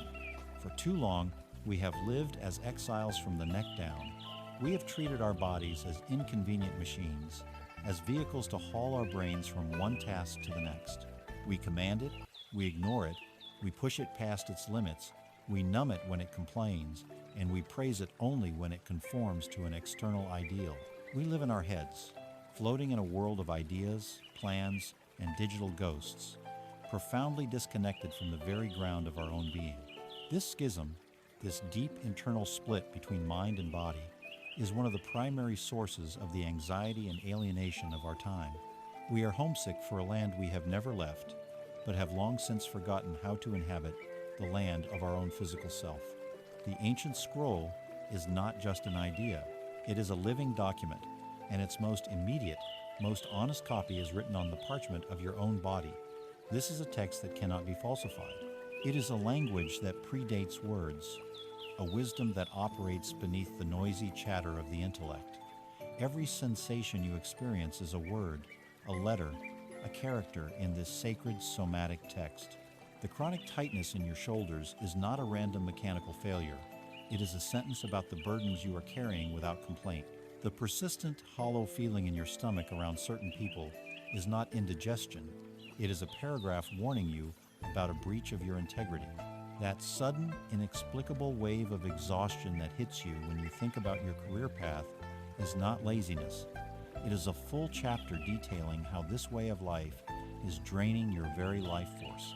The flutter of joy in your chest when you engage in a forgotten hobby is a footnote of encouragement, a hint of the right direction.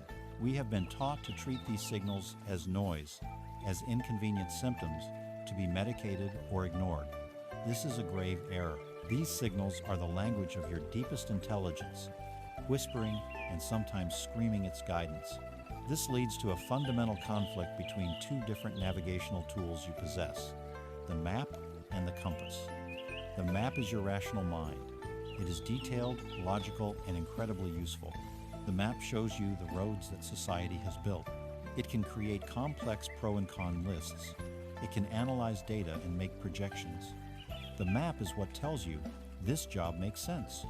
It has a good salary, a respectable title, and a clear path for promotion. The map is what convinces you this relationship is logical.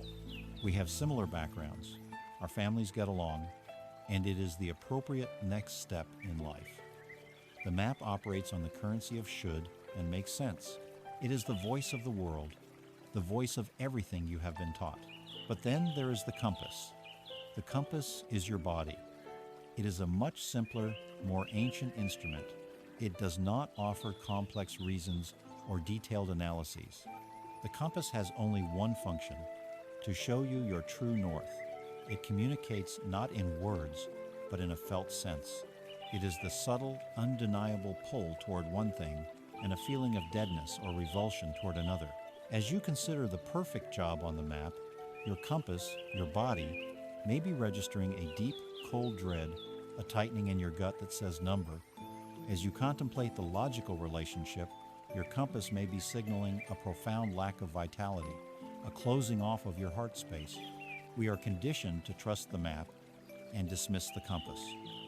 We tell ourselves the compass is just a feeling, that it's irrational, emotional, unreliable. We override its quiet, persistent signal with the loud, logical arguments of the map. And every time we do this, we move further away from our own true north. We become more and more lost, clutching a map that is leading us to a destination we do not, in our bones, want to reach. Here is the core message. A truth so simple, it is radical. Your mind can lie. Your body cannot. The mind is a master of deception. It can rationalize any choice. It can build elaborate justifications for betraying your own soul. It can convince you that you are happy when you are miserable. But the body is a poor liar. It is a pure, honest instrument of reality. It cannot pretend to feel expansive when it feels contracted. It cannot fake a feeling of vitality when it is depleted. It cannot hide the tension of unspoken words or the ache of a suppressed grief. The wisdom of your body is your own personal, incorruptible truth teller. The language of the bodily scroll may be subtle and may require patience to learn, but it never, ever lies. The greatest journey you can take is the journey from your head back down into your body to learn to trust the guidance of the compass over the dictates of the outdated map. How do you begin to learn this ancient somatic language? You begin with the practice of deep, embodied listening. You perform a body scan. This is not an exercise in fixing or judging, but an exploration, a mapping of your own inner landscape. Lie down in a comfortable position, in a place where you will not be disturbed. Close your eyes and take a few breaths, allowing your weight to be held by the floor or the bed beneath you. Now bring your attention, like a gentle, warm spotlight, to the toes of your left foot. You are not trying to feel anything special. You are simply noticing what is already there. Is there warmth, cold, tingling, numbness, pressure? or perhaps nothing at all. There are no right or wrong answers. There is only the noticing. Stay here for a few breaths. Then, slowly, begin to move that spotlight of awareness up your body, your foot, your ankle, your calf, your knee. Take your time. You are like an archaeologist dusting off a precious artifact, revealing its texture with gentle care. Continue this journey up through your entire body. Pay special attention to the great centers of sensation, your stomach and your gut. What is the weather here today? Is it calm and open, stormy and tight, fluttery, heavy? Just notice. Move the awareness to your chest and your heart space. Is there a sense of expansion or contraction, lightness or heaviness? Travel up through your arms and hands, your neck and your throat. Is there tightness in your throat, a sign of unspoken words? Journey into the muscles of your face, your jaw. Are you clenching your jaw without even realizing it? A sign of holding back anger or effort? Finally, bring your awareness to your entire body as a single breathing field of sensation. You have simply taken an inventory. You have listened without interruption to the story your body is telling you in this moment. This practice, done regularly, is how you become literate in the language of your own body. You begin to notice patterns. You might notice that every time you have a conversation with a certain person, your stomach clenches. That is the compass saying, pay attention. You might notice that when you allow yourself to daydream about a creative project, a warmth spreads through your chest. That is the compass saying, yes, this way. You are no longer living as a disembodied head, ignoring the signals from your vessel. You are becoming an integrated being, a wise captain who listens to the ancient compass. You learn that a feeling is not just a random emotion to be managed, but a piece of vital information. Your body becomes your guide, your oracle, your most trusted counselor. You learn that the answer to your deepest questions may not be found in a book or a philosophy, but is already present, waiting patiently to be felt in the living, breathing, wise scroll of your own body. You have learned to inhabit your body, to trust its compass. And as you settle into this newfound land of somatic awareness, you will inevitably encounter its most feared and misunderstood inhabitant, pain. Not just the physical pain of injury, but the deep psychic pain of being human, the sharp sting of rejection, the hollow ache of loneliness, the searing fire of grief, the bitter acid of resentment. Our entire modern world is constructed as an elaborate conspiracy against feeling this pain. We see it as a fundamental flaw in the system, a bug to be patched, a fire to be extinguished with maximum prejudice. We have become master anesthetists, armed with a vast pharmacopoeia of distractions, endless entertainment, constant work, casual intimacy, the pursuit of wealth, all designed to numb us, to keep us from feeling the raw, unfiltered truth of our own hearts. When these fail, we pathologize our pain, giving it clinical labels that turn it into a foreign enemy to be fought, managed, and defeated. We do everything in our power to kill the messenger. This is the great tragic error of our time. We have forgotten that the messenger is not the message. Pain is not the enemy. Pain is the signal. It is the body's alarm system, the soul's desperate flare sent up from a part of your inner landscape that is wounded and requires your attention. If you place your hand on a burning stove, the searing pain you feel is not the problem. It is the life-saving solution. It is the brutally effective messenger that screams, "Move your hand or it will be destroyed." You would never dream of curing this pain by numbing your hand and leaving it on the stove. And yet, this is precisely what we do with our emotional pain. The pain of soul-crushing boredom in your job is a messenger screaming that your life force is being incinerated. The pain of envy toward another is a messenger pointing directly at a deep, unacknowledged desire within yourself. The pain of chronic anxiety is a messenger frantically waving a flag, warning you that you are living out of alignment with your own truth. By numbing the pain, by distracting ourselves from it, by trying to kill the messenger, we ensure that we leave our hand on the stove, we stay in the soul-killing job, we remain disconnected from our deepest desires, and we continue to live a life that is not our own. The pain persists, of course, because the underlying cause has not been addressed. This creates a profound inner conflict between two powerful archetypes within you, the anesthetist and the alchemist. The anesthetist is the dominant figure in most of us. It is the ego in its role as a frantic medic, obsessed with palliative care. When a wave of pain arises, the anesthetist's only goal is immediate relief. Its creed is, "I don't want to feel this." It rushes in with its toolbox of familiar numbing agents. It opens the refrigerator. It picks up the phone to scroll. It pours a drink. It starts an argument. It loses itself in work. The anesthetist is not malicious. It genuinely believes it is helping. It is operating from a deep-seated fear that the pain, if felt fully, would be annihilating. It believes you are too fragile to survive the fire, so it offers you a lifetime of smoke, a hazy, gray existence where you feel neither great pain nor great joy. But as you journey deeper, another figure emerges, quietly at first. This is the alchemist. The alchemist represents the wisdom of the soul, the courage of the seeker. The alchemist has a radically different relationship with pain. It does not see pain as a toxic substance to be disposed of, but as a precious, raw material. The alchemist knows the ancient secret of transformation, that in all spiritual traditions, the lead of suffering is the very substance that is transformed into the gold of wisdom. When a wave of pain arises, the alchemist does not run. It does the opposite. It draws closer. It approaches the fire not to be burned, but to be purified. It has the courage to sit with a difficult sensation and to ask it a simple, profound question: what are you here to teach me? The inner conflict, then, is the moment-to-moment choice between the anesthetist's promise of immediate numbness and the alchemist's invitation to difficult but ultimately liberating transformation. Here is the core message, the secret that is written on the most protected pages of the ancient scroll. The most important truths, the most direct guidance, the most transformative revelations of your life are written in the ink of your pain. This is not a normal ink.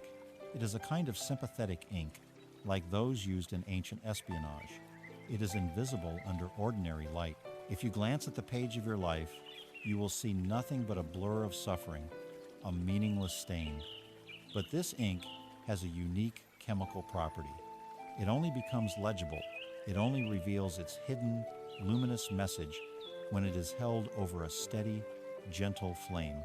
That flame is your own mindful, compassionate, and courageous attention. To run from your pain, to numb it and distract yourself from it, is to leave the most crucial pages of your life's manual completely unread.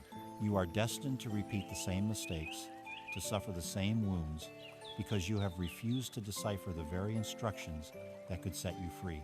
How, then, do you practice this alchemy? How do you hold the tear-stained page of your heart up to the flame without setting it ablaze? You do this by learning to metabolize your emotional pain, moment by moment. Neurologists tell us that the actual biochemical lifespan of an emotion in the body, the pure physical rush of it, is only about 90 seconds. The suffering that lasts for hours, days, or years is not caused by the raw emotion itself, but by the story we attach to it, the endless loop of thoughts that we spin around the initial feeling. The practice, therefore, is to separate the raw sensation from the story. The next time a wave of difficult emotion arises, anger, fear, make a radical choice. Do not resist it, and do not indulge the story around it. Instead, become a curious scientist of your own inner experience. Set a mental timer for 90 seconds. For that brief period, your only job is to drop out of your head and into your body, and to investigate the raw, physical sensations of the emotion. Ask yourself, where exactly is this feeling in my body?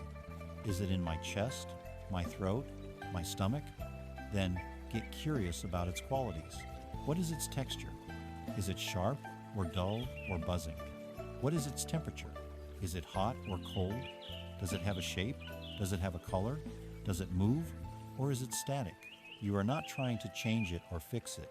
You are simply observing it with a detached, compassionate curiosity. You are holding the page over the flame. As you do this, something remarkable happens.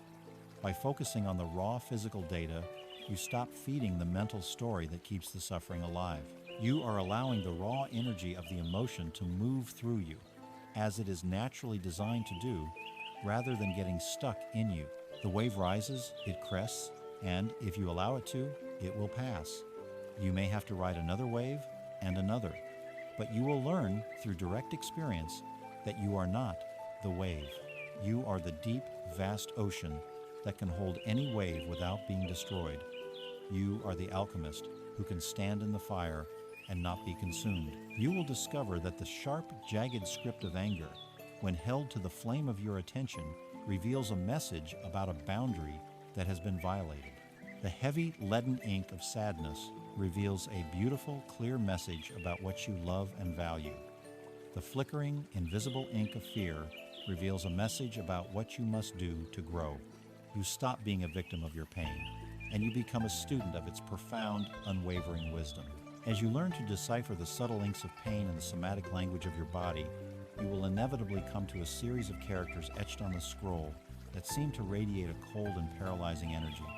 These are the characters of fear. In the geography of the soul, fear is the great mountain range that seems to block all paths forward. It is the impassable wall that surrounds your comfort zone, and on its gate is a terrifying guardian that roars and spits fire. We have been taught to treat this guardian as an absolute authority. We see its fearsome display, we hear its deafening roar, and we turn back, concluding that the path is closed to us. We spend our lives in the small, familiar courtyard of what is known, convinced that a real and solid monster guards the exit. This is perhaps the greatest illusion the mind can create. The scroll, when held to the flame of your still attention, reveals a shocking truth about this guardian. It is a paper dragon. It is an elaborate, terrifying, and utterly magnificent construction, but it is made of nothing more than thin paper and hollow bamboo sticks. Its ferocious face is merely painted on.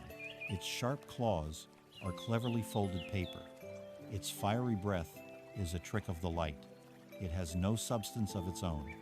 It is a phantom. The fears that you believe are solid walls, the fear of failure, the fear of rejection, the fear of being seen as a fool, the fear of ending up alone, the fear of the unknown air, all just different, fearsome faces painted on the same insubstantial paper dragon. This fear is not the immediate, instinctual response to a real and present danger, like a predator in the room with you. That is a life-saving biological response. The fear we are speaking of is psychological. It is a ghost. It is a story woven from projections about a future that has not happened and may never happen. So if the dragon is made of paper, what gives it such terrifying power? What makes it roar and dance and seem so menacingly alive that it can keep you a prisoner for a lifetime? It is the wind. A paper dragon lying in a heap on the ground is a harmless, even ridiculous object. But when the wind catches it, it becomes a monster. This wind is the incessant, invisible, and powerful stream of your own thoughts. It is the wind of what if? What if I try to speak my truth and they abandon me? The wind howls, and the dragon's paper jaws snap shut. What if I leave this secure but soul-crushing job and I fail miserably? The wind gusts, and the dragon's claws seem to tear at the sky. What if I open my heart again and get hurt even worse than before?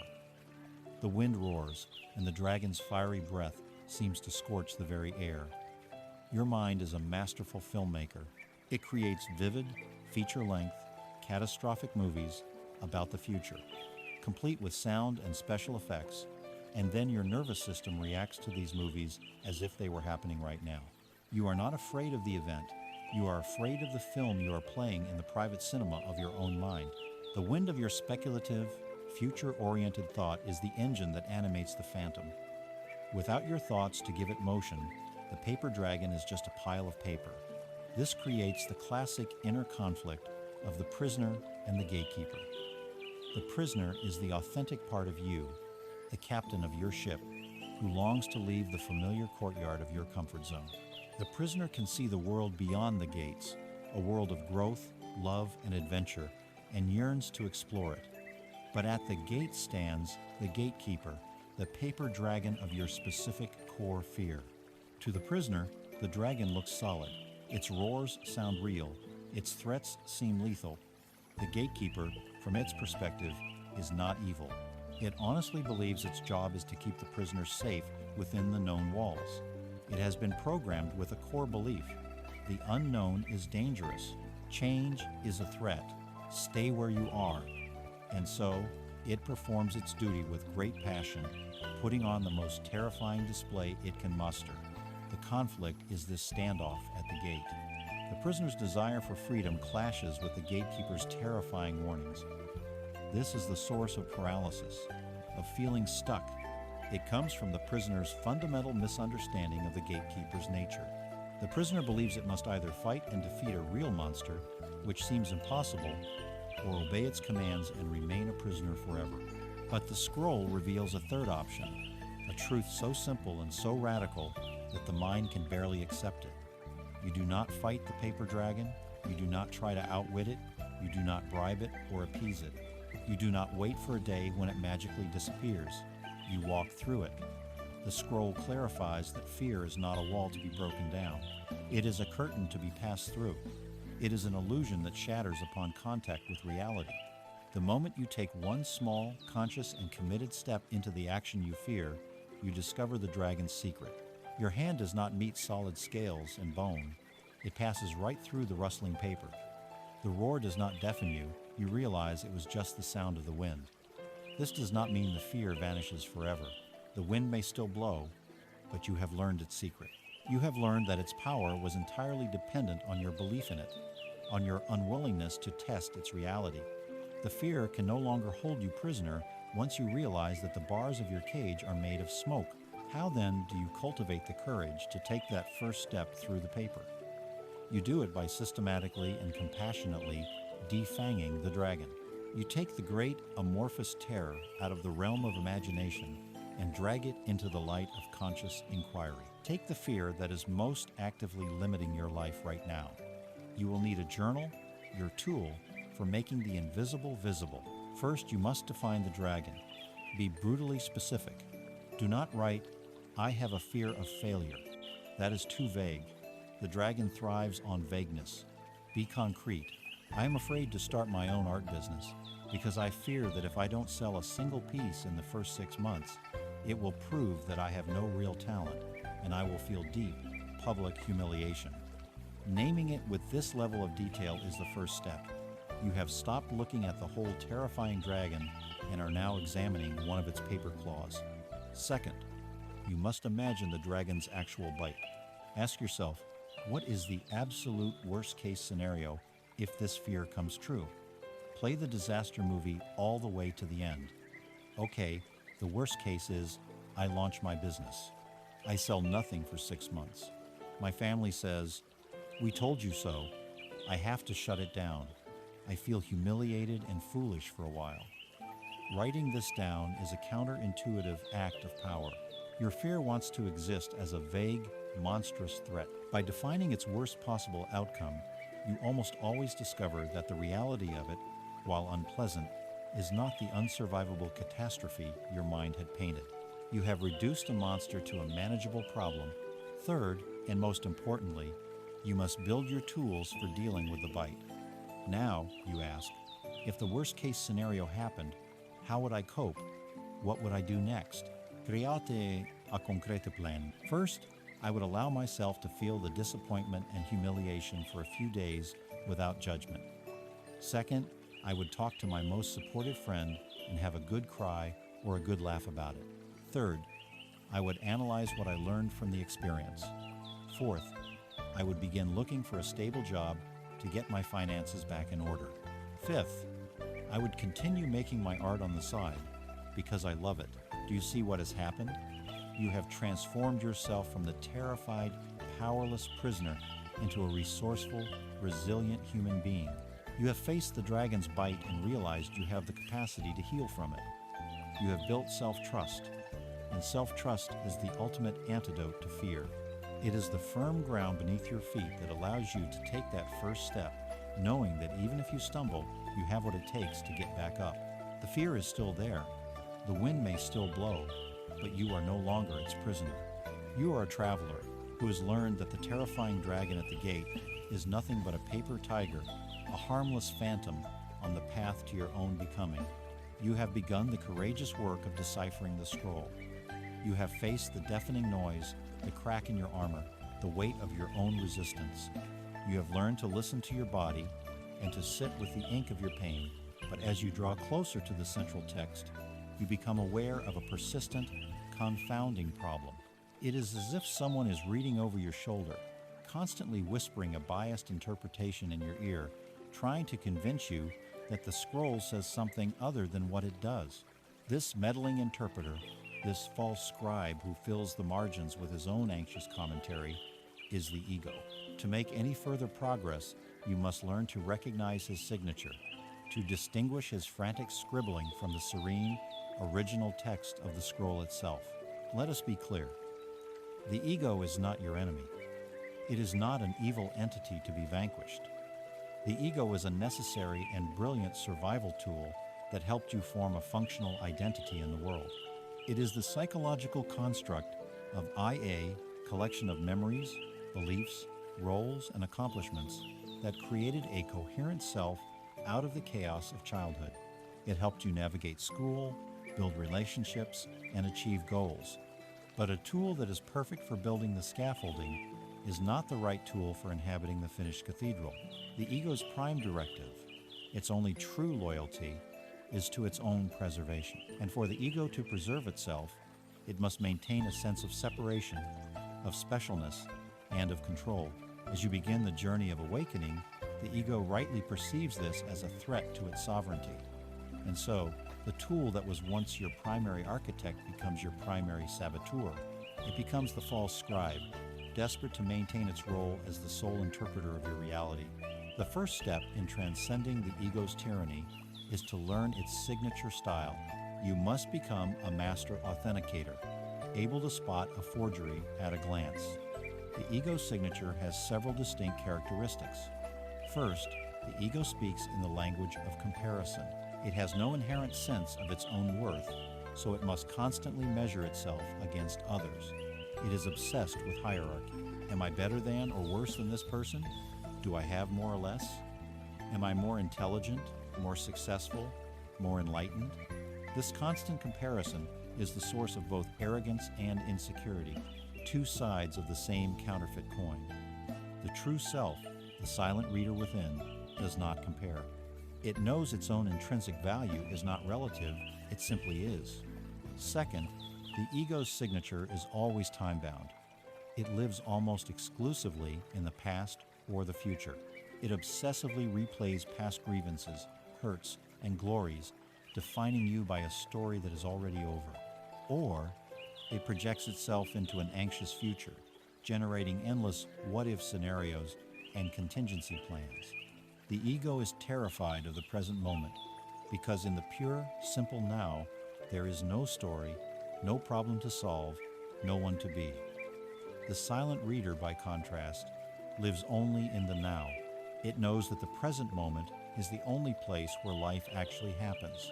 Third, the signature of the ego is one of neediness and lack. Its vocabulary is full of I want, I need, I must have. It operates from a fundamental belief that something is missing, that you are not whole, and that your completion can be found in some external thing, a person, an achievement, a possession. This creates a constant, low-grade hunger, a restlessness that is never satisfied. The true self, however, operates from a place of wholeness. It may have preferences, but it has no desperate needs for its own completion. It knows it is already complete. Finally, the ego's signature is one of blame and reactivity. The ego is a master storyteller, and its favorite genres are tragedy, in which it is the noble victim, and epic heroism, in which it is the conquering hero. In either story, it is always the main character, and external events are always happening to it or because of it. It takes everything personally. A casual comment is interpreted as a slight. A traffic jam is a personal conspiracy to make it late. It avoids true responsibility by constantly pointing a finger. The true self, the silent reader, does not take life personally. It sees events as arising from a complex web of causes and conditions. It does not waste energy on blame. It focuses on wise and compassionate response. This creates the defining inner conflict of this stage, the battle between the noisy scribe and the silent reader. The noisy scribe, the ego, is the relentless narrator in your head. It never shuts up. As you attempt to feel the truth of a situation, to access the genuine wisdom of the scroll, the scribe begins its frantic commentary. You feel a pull to leave a situation, and the scribe shouts, "You can't do that. That's irresponsible. People will judge you. Remember what happened last time you took a risk?" You feel a simple sense of peace in the present moment, and the scribe intrudes, "This won't last. You should be using this time to plan your next move." What about that email you forgot to send? It constantly pollutes the clean water of direct experience with the mud of its fear-based analysis. The silent reader, your true self, or observing consciousness, has a completely different nature. It does not speak in words, it does not argue or analyze. Its experience of the scroll is one of direct, intuitive communion. It doesn't think about the truth. It recognizes it with a feeling of deep resonance, a quiet yes that reverberates through your entire being. The truth, when perceived by the silent reader, feels simple, calm, and self-evident. The conflict, therefore, is not about having a better argument with the scribe. It is about learning to quiet its chatter just long enough to experience the silent, embodied knowing of the reader. Here is the core message, the metaphor that will help you navigate this conflict. The scroll of truth, your essential nature, is pristine, radiant, and eternally undamaged, but you are viewing it through a glass case. The ego is the accumulation of years of dust, greasy fingerprints, and smudges on that glass. From a distance, it appears that the scroll itself is dirty, flawed, or illegible. We spend our lives trying to fix or rewrite the scroll, when all that is required is to clean the glass. Your egoic thoughts, your fears, your judgments, your stories are not you. They are not the truth. They are merely the smudges on the glass of your perception. The spiritual journey is not about getting a new scroll. It is about polishing the lens through which you see the one you have always had. How do you begin this cleaning process? You practice the art of mindful inquiry. You adopt a new relationship with your thoughts, one of curious, compassionate detachment. For the next few minutes, imagine your mind as a space, and your thoughts are visitors that come and go. When a thought enters, especially a strong, emotionally charged one, do not believe it and do not fight it. Instead, create a little space around it and ask a simple question. Who is speaking? Is this the voice of fear? Is it the voice of pride? Is this the voice of your wounded inner child? Is this the voice of your mother's ambition for you? Is this the voice of comparison? Give the voice a character name. Ah, this is my inner critic speaking, or this is my people pleaser part. By simply naming the source, you perform a profound act of alchemy. You disidentify from the thought. It is no longer my truth. It is merely the opinion of a particular character, a familiar scribe that lives within you. You are no longer the thought. You are the spacious awareness that hears the thought. As you practice this, you will begin to notice the qualitative difference between the ego's signature and the quiet knowing of the true self. The ego's voice is almost always loud, urgent, complex, and accompanied by a feeling of tension or contraction in the body. The voice of your deeper knowing is almost always quiet, calm, simple, and accompanied by a feeling of relaxation, expansion, or resonance in the body. You stop trying to figure out which thoughts are true.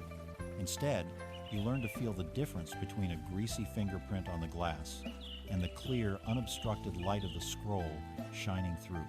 You have polished the mirror and seen the truth of what is. You have identified the signature of the ego. But seeing the truth and being at peace with the truth are two different territories. The ego's final and most powerful line of defense is not denial, but resistance. It is a subtle, pervasive, and exhausting war against reality itself. This resistance is the friction that grinds you down. It is the clenched jaw, the tight shoulders, the shallow breath. It is the constant low-grade hum of a life lived in opposition to itself. The voice of resistance is the voice of should. This shouldn't be happening. I shouldn't feel this way. They shouldn't have done that. The world shouldn't be like this. Each should is a declaration of war against what is. Each should is a small, futile attempt to impose the ego's fragile will upon the vast, intelligent, and indifferent unfolding of life. This war is unwinnable, and the attempt to fight it is the single greatest drain on your life force. You are trying to hold back the tide with a teaspoon. We have been taught to misunderstand the nature of acceptance. We have confused it with passivity, with weakness, with giving up. We imagine the person who accepts as a doormat, a resigned victim of circumstance. We believe that to accept a difficult situation is to condone it, to say that it is okay. This is a profound and crippling misunderstanding. Acceptance is not passive. It is the most active, courageous, and powerful stance you can take in the face of reality. Acceptance is not saying, I like this. It is simply saying, this is. It is the clear-sighted, sober, and non-negotiable acknowledgement of the facts on the ground. You cannot find your way out of a forest if you refuse to accept that you are in a forest. You cannot heal a sickness if you refuse to accept the diagnosis. You cannot solve a financial problem if you refuse to look at your bank statement. All wise action, all genuine solutions, all healing, and all growth must begin with the courageous act of looking at reality without flinching and saying, this is where I am. This is what is true right now. To resist reality is to argue with what has already happened. It is the definition of insanity. To accept reality is the beginning of all sanity, the prerequisite for all power. This brings us to the core inner conflict of this stage of the journey. It is the conflict between the fighter and the sky. The fighter is the aspect of your ego that believes its purpose is to control the weather. When dark clouds of sadness gather, the fighter runs outside and tries to punch them into submission. When the cold fog of confusion rolls in, the fighter frantically tries to wave it away. When the lightning of anger flashes, the fighter stands on the hilltop and yells at the storm. The fighter is heroic in its effort, tireless in its struggle, but its mission is impossible, and its life is one of perpetual, exhausting frustration. The fighter believes it is the weather.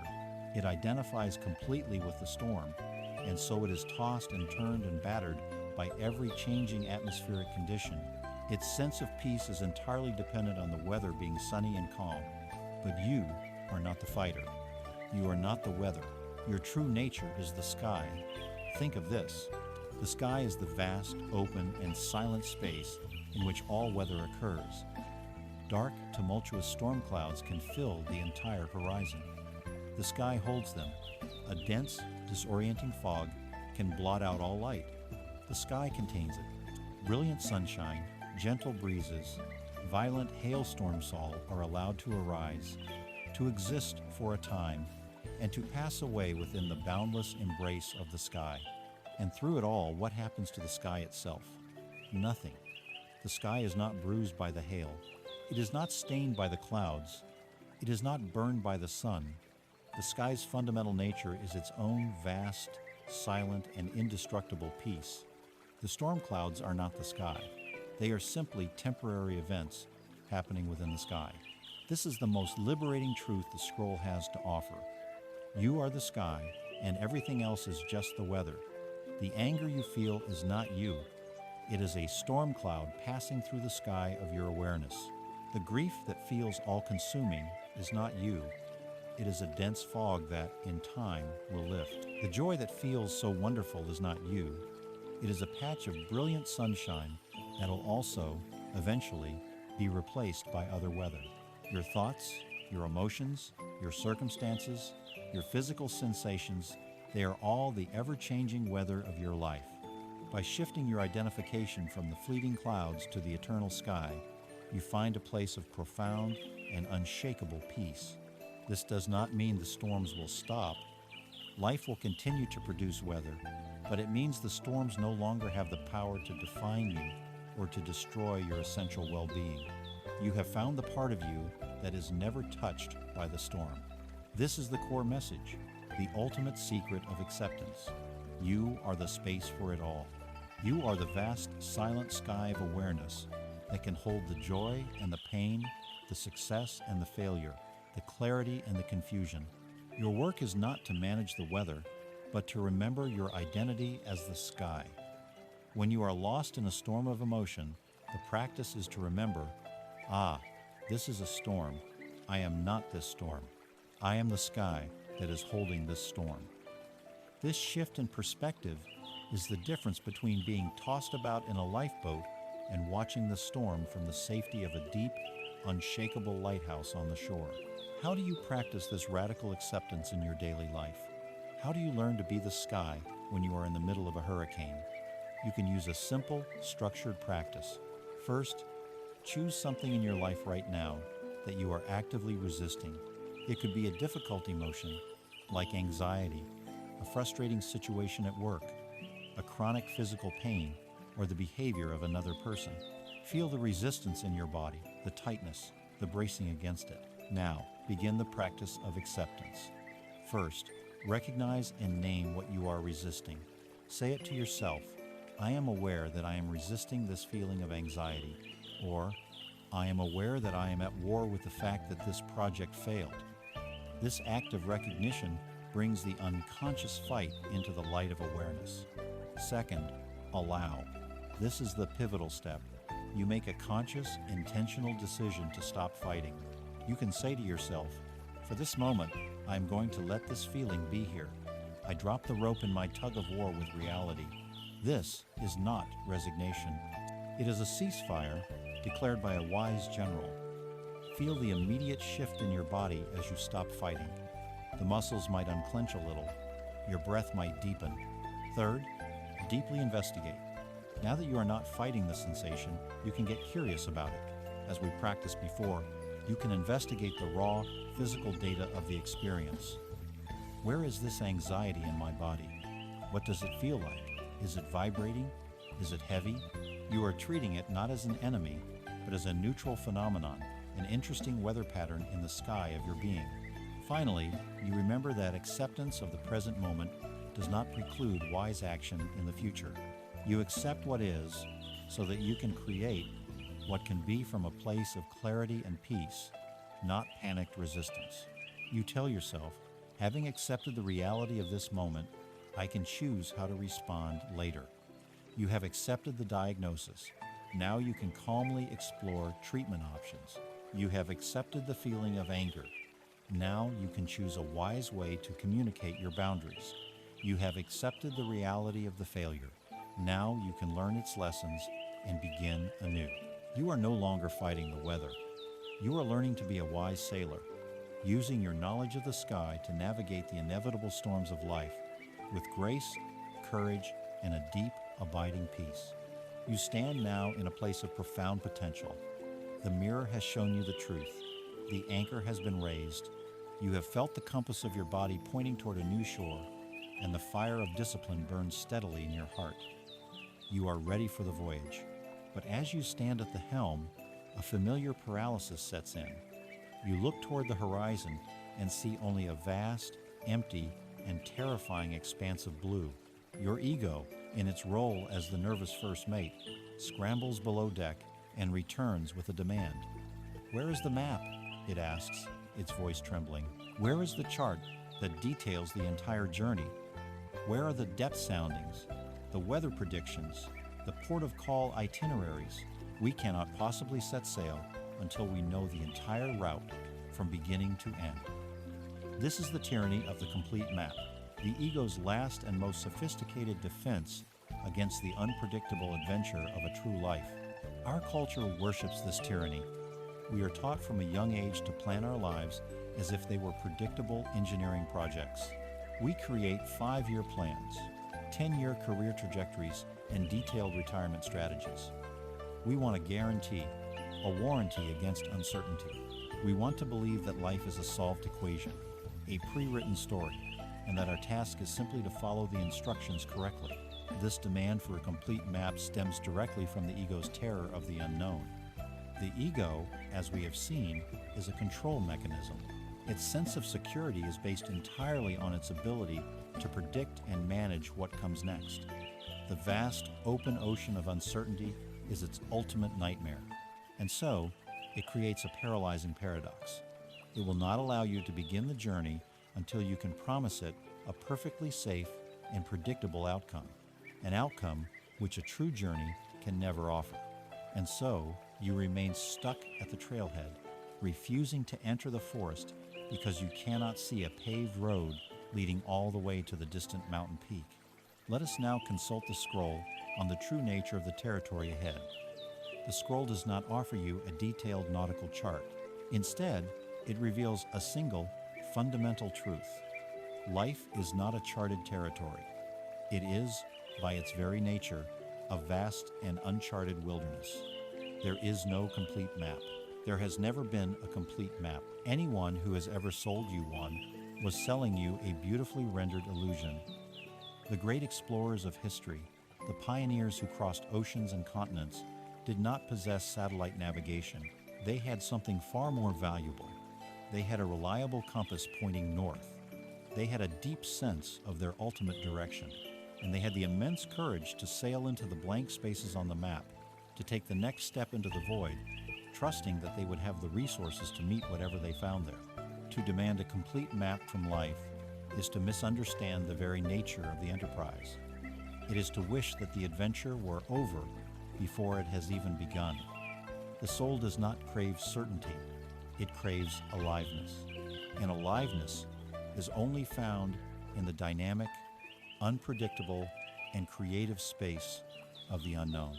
This reveals the inner conflict between two powerful forces within you, the planner and the pathfinder.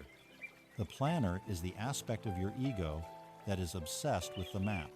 It is the part of you that can spend weeks, months, or even years in a state of getting ready to start. The planner sits in its tent at the edge of the wilderness, endlessly sharpening its pencils, drawing charts, making lists, calculating risks, and reading reviews from other travelers. This activity feels very productive. It feels like you are working on your goal, but in reality, it is a highly sophisticated form of procrastination, an intellectual fortress built to protect you from the raw fear of taking the first step. The planner's mantra is, "I will start when I am fully prepared," a state that, it secretly ensures, will never actually arrive. The Pathfinder, however, is the expression of your true self, the awakened captain. The Pathfinder understands a truth that is inaccessible to the planner. The path is not something you find on a map. The path is something you create by walking. The Pathfinder is less concerned with the final destination and more attuned to the immediate direction offered by its inner compass. It trusts that by taking the next right step, in alignment with its deepest values, the step after that will become visible. It does not need to see the entire staircase. It needs only enough light to see the very next step. The conflict, then, is between the planner's demand for the illusion of control and the Pathfinder's surrender to the wisdom of the unfolding process. It is the choice between staying in the tent, perfecting a map of a place you've never been, or stepping out into the wilderness and allowing the journey itself to be your guide. Here is the core message, the great secret of how this journey works. The ancient scroll you have been learning to read is not a static document. It is a magical, living map. It is a map written in a kind of invisible ink, an ink that only becomes visible under a very specific condition, the heat and pressure of your own committed action. When you are standing still at the trailhead, paralyzed by the planner's fear, the map appears blank. You see nothing but the terrifying void of the unknown. But the moment you find the courage to listen to the Pathfinder, the moment you take one small, authentic step in the direction of your truth, a miracle occurs. The warmth from your own footstep, the heat of your own courage, activates the ink on the map, and there, before you, the path for the next few feet appears, clear and undeniable. This is the great law of the spiritual journey. Clarity does not precede action. Action precedes clarity. You do not think your way into a new way of living. You live your way into a new way of thinking. How, then, do you practice this art of pathfinding in a world that screams at you to be a planner? You do it by relentlessly simplifying your focus. You train your attention away from the overwhelming 10,000-step journey and onto the single, manageable step that is right in front of you. Bring to mind the most recent insight you have gleaned from your inner work. It might be a whisper from your body, a truth revealed in the mirror, a value illuminated by your new discipline. Now, the planner in you will immediately generate a list of 100 massive, intimidating tasks related to this insight. You must learn to thank the planner for its input and then gently ignore it. Instead, you turn to the Pathfinder within and ask a simple, powerful question. What is the next indicated step? What is the single, smallest, most obvious, and immediate action I can take in this very moment to honor this truth? The key is to make the step so small it is almost laughable, to make it an action you can perform right now. If the insight is that you need to bring more beauty into your life, the next indicated step is not renovate the house. It is go outside and look at one leaf for 60 seconds. If the insight is that you must leave a job that is draining you, the next indicated step is not draft a resignation letter and start a new company. It is open a web browser and type in the search term resume examples. If the insight is that you must heal a broken relationship, the next indicated step is not have a dramatic, soul-bearing conversation. It is write down one sentence that expresses your true feelings just for yourself. This practice is revolutionary. It builds momentum. It bypasses the resistance of the ego. It generates real-world feedback. And most importantly, it activates the magic of the unfolding map. Each small step you take generates the light you need for the next one. You stop trying to control the vast, unknowable ocean. You simply become a master of the next single, courageous stroke. And in doing so, you find you are already on your way, crossing the ocean you once believed was impassable. For a long time, the work has been internal, silent, and solitary. You have journeyed inward into the stillness and the shadows, learning the forgotten languages of the body and the soul. You have been the reader, the scribe, the archaeologist of your own inner world. But a truth that is only known inwardly is a seed that has not yet been planted. A scroll that is only read in silence has not yet fulfilled its purpose. Now, a new tension arises, a sacred dissonance between the world you have discovered inside yourself and the world you are still inhabiting on the outside. The old agreements, the unspoken contracts, the roles you used to play, they no longer fit the person you are becoming. The scroll is no longer content to be a private revelation. It demands to be lived. It demands to be spoken. The journey inward must now turn outward, and the very first act of this outward journey is to speak. Before this moment, your voice has likely been a tool of the ego, a carefully managed instrument of your persona. It has been the voice of the diplomat, designed to keep the peace, to gain approval, to avoid conflict. It has been the voice of the performer, designed to entertain, to impress, to maintain a certain image. It has been a voice shaped and polished by the expectations of others, but the voice that is now being asked to speak is different. This is your true voice. It is the sound of your soul taking form. It is the vibration of the truth you have uncovered. To speak with this voice for the first time is perhaps the most terrifying and most powerful act you will ever undertake. It is the moment the seed, after long gestation in the dark, silent earth of your inner work, finally breaks through the hard, compacted soil of your outer reality. Authentic speech, in its essence, can be distilled into two primal, world-creating words: a sacred no and a courageous yes. For many of us, particularly those conditioned to be pleasing and accommodating, the most difficult word in the universe is number. The authentic no is not an act of aggression. It is not a rejection of another person. It is a profound act of self-respect.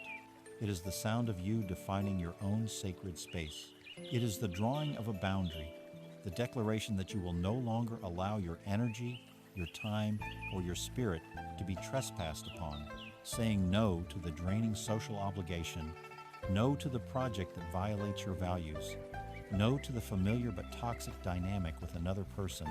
This is how you plug the leaks in the vessel of your life. It is the necessary act of weeding the garden so that the seeds of your true intentions have the soil, the water, and the light they need to grow. To speak this sacred no is to finally honor your own vitality above the comfort or approval of others. The fear surrounding this no is immense. The diplomat in you will scream that to say no is to be selfish, to be difficult, to be unlovable. It will warn you of conflict, of disapproval, of abandonment. To speak this no requires you to choose your own self-preservation over your fear of being disliked. It is a declaration that your own well-being is no longer negotiable. The second primal word is the courageous yes. This is not the passive, compliant yes of the people-pleaser.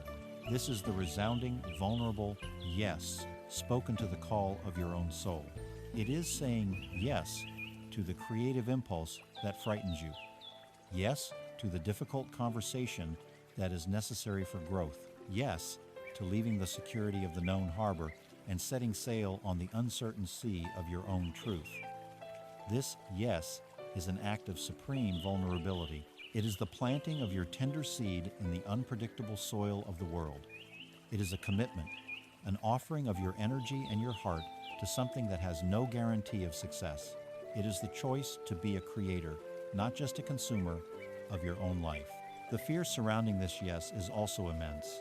The ego, in its role as the fearful planner, will warn you of all the ways you could fail, all the ways you could be humiliated. To speak this yes requires you to choose faith in your own unfolding over the ego's demand for certainty. It is a declaration that the aliveness of the attempt is more important than the guarantee of the outcome.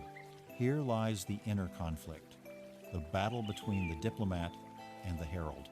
The diplomat, as we've said, is the aspect of your ego whose sole mission is to maintain social harmony and protect your current standing. Before you speak, the diplomat will rush forward with its portfolio of compromises.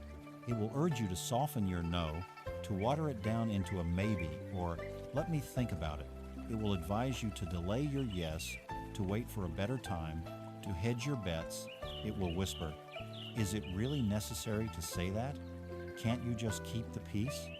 The diplomat's loyalty is to the old world, the world of quiet compromise and unspoken truths. But the herald is the voice of your awakened self. The herald's only loyalty is to the truth of the scroll. The herald's function is not to be liked, but to be clear.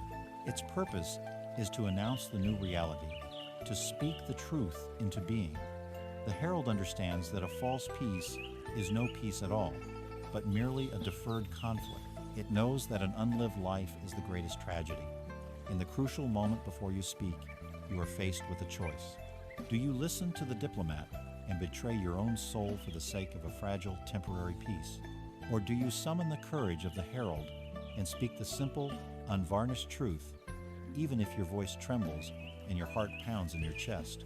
This is the core message you must understand. Your voice is not just a tool for conveying information. Your voice is an instrument of creation. With every word you speak, you are casting a spell. You are shaping reality. When you speak the language of the diplomat, the language of half-truths and accommodations, you are casting a spell that creates a world of entanglement, of subtle resentment, of quiet desperation. You are reinforcing the walls of your own prison. But when you speak the first trembling word with your true voice, you are casting a different kind of spell. You are sounding a resonant frequency that begins to rearrange the very molecules of your life. You are calling into being a world that is in alignment with your soul. Power is not something you go out and find. It is something you generate. And the dynamo of that power is located in the resonant chamber of your own throat, waiting for you to have the courage to switch it on. The first authentic word you speak is the sound of a new world being born. How do you begin this practice, especially when the fear is so great? You begin with a micro act of authenticity. You do not need to start with a dramatic confrontation or a life-altering declaration. You start by finding the smallest, lowest stakes situation in your life where your speech is misaligned with your truth, and you make one tiny correction. Think about your day. Is there a moment when someone asks for your opinion and you simply agree to be agreeable? The next time, can you practice a neutral response? Like, That's an interesting perspective. Is there a time when you automatically say yes to a small request that you'd rather not do? The next time, can you practice the gentle but firm phrase, "I'm not able to do that right now"? Is there a time when you offer a compliment you don't mean or laugh at a joke you don't find funny? The next time, can you practice the art of compassionate silence? Can you practice saying, "Let me think about that and get back to you," instead of giving an immediate, accommodating answer? These are not grand, heroic acts. They are small, subtle calibrations. You are like a musician, ever so slightly tightening a string on your instrument to bring it into tune. Each time you perform one of these micro acts of authenticity, you are strengthening the herald within you. You are building your tolerance for the discomfort of not pleasing everyone.